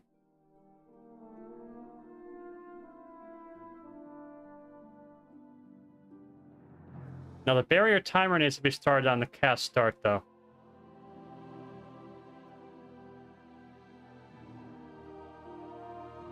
In fact, I should probably update the count there too. Else if spell ID equals that, then I need to update the count there.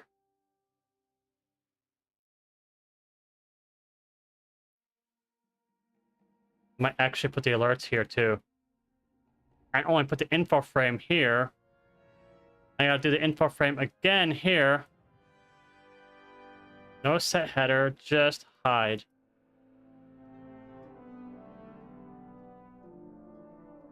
Excellent. I think that completes that boss, except for the creature ID, which Fallout doesn't have yet. That should cover every boss mechanic here.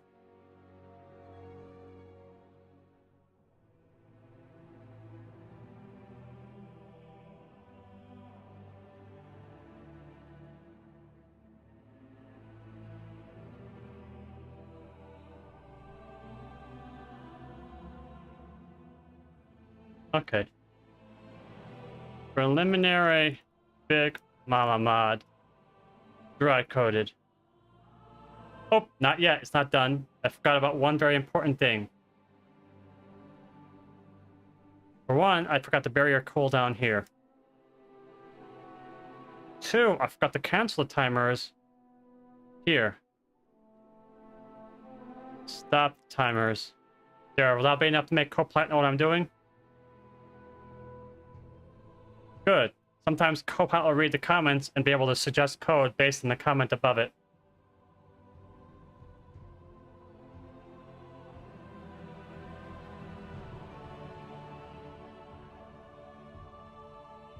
Restart timers.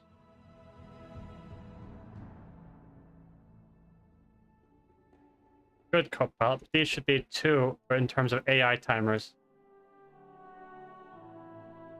Okay. That should make the mod complete now.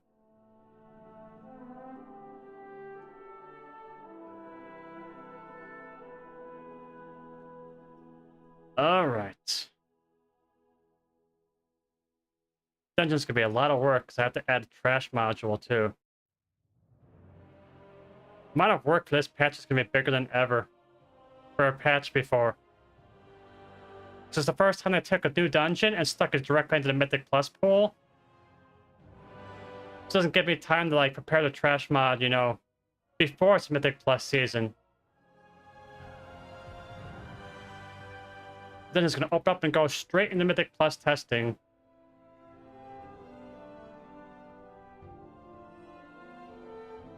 That's another reason I'm trying to get... I want all the bosses done before testing begins.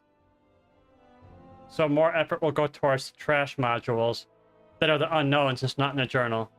We also got to get all 8 of these done by the 1st or 2nd week of January. And these are some big, long bosses. Hate it. I gotta get my schedule back in order because it's still a mess from all the doctor's appointments that I had earlier this week. And the family coming over and disrupting the schedule even further, so... I gotta try to get back in my groove so I can go back to doing 8 to 10 hour streams. And not be exhausted at 4 hours in. Because I only got 3 hours of sleep.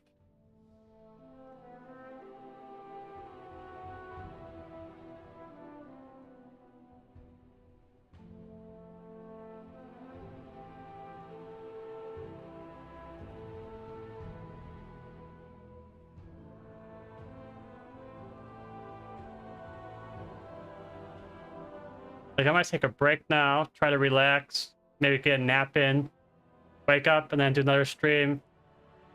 Another boss mod at the very least. Maybe 2 or 3 boss mods if I don't have to spend time fixing core. Or going AFK for an hour. Because in this 4-hour stream, I probably only spent an hour of it actually working on what I set out to work on. That's only getting 1 mod done, when the goal was to get like 3 or 4 done. I do think this one will be slightly easier. This one will also be an easier one. This one... Okay, yeah, I think I actually got the worst one out of the way first.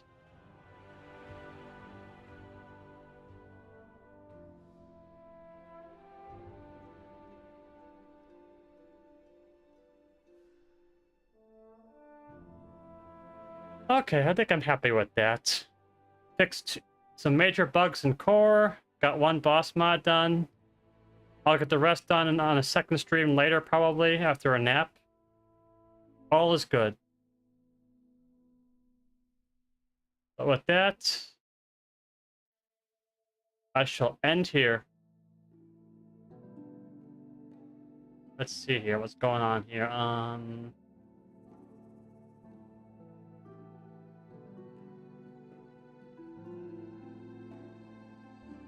All right.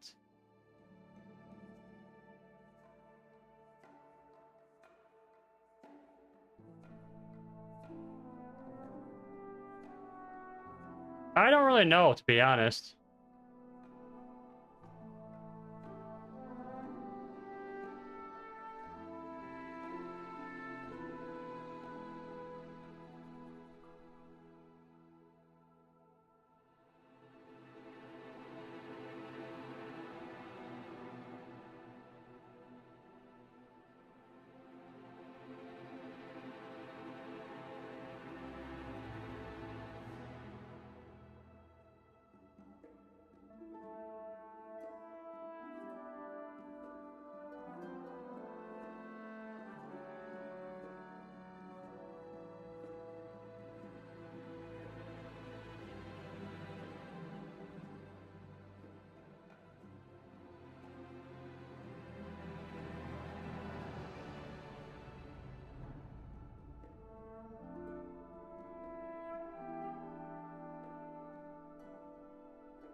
I know, Missy. Hang on. All right. I don't know the answer to your question at all. That's just what they call it. I'm sure there's a reason for it. Maybe Google or ChatGPT know the answer. Okay. Definitely time to stretch, walk around a little bit, and maybe take a small nap. But I'll try to be back later. And if not, then I'll try to rest up today so I can be more refreshed tomorrow. We'll see. But take care, everyone, and I will see you whenever I see you. Hopefully later tonight, if not tomorrow. Thanks for coming by and watching me debug, prepare DBM for the next big patch.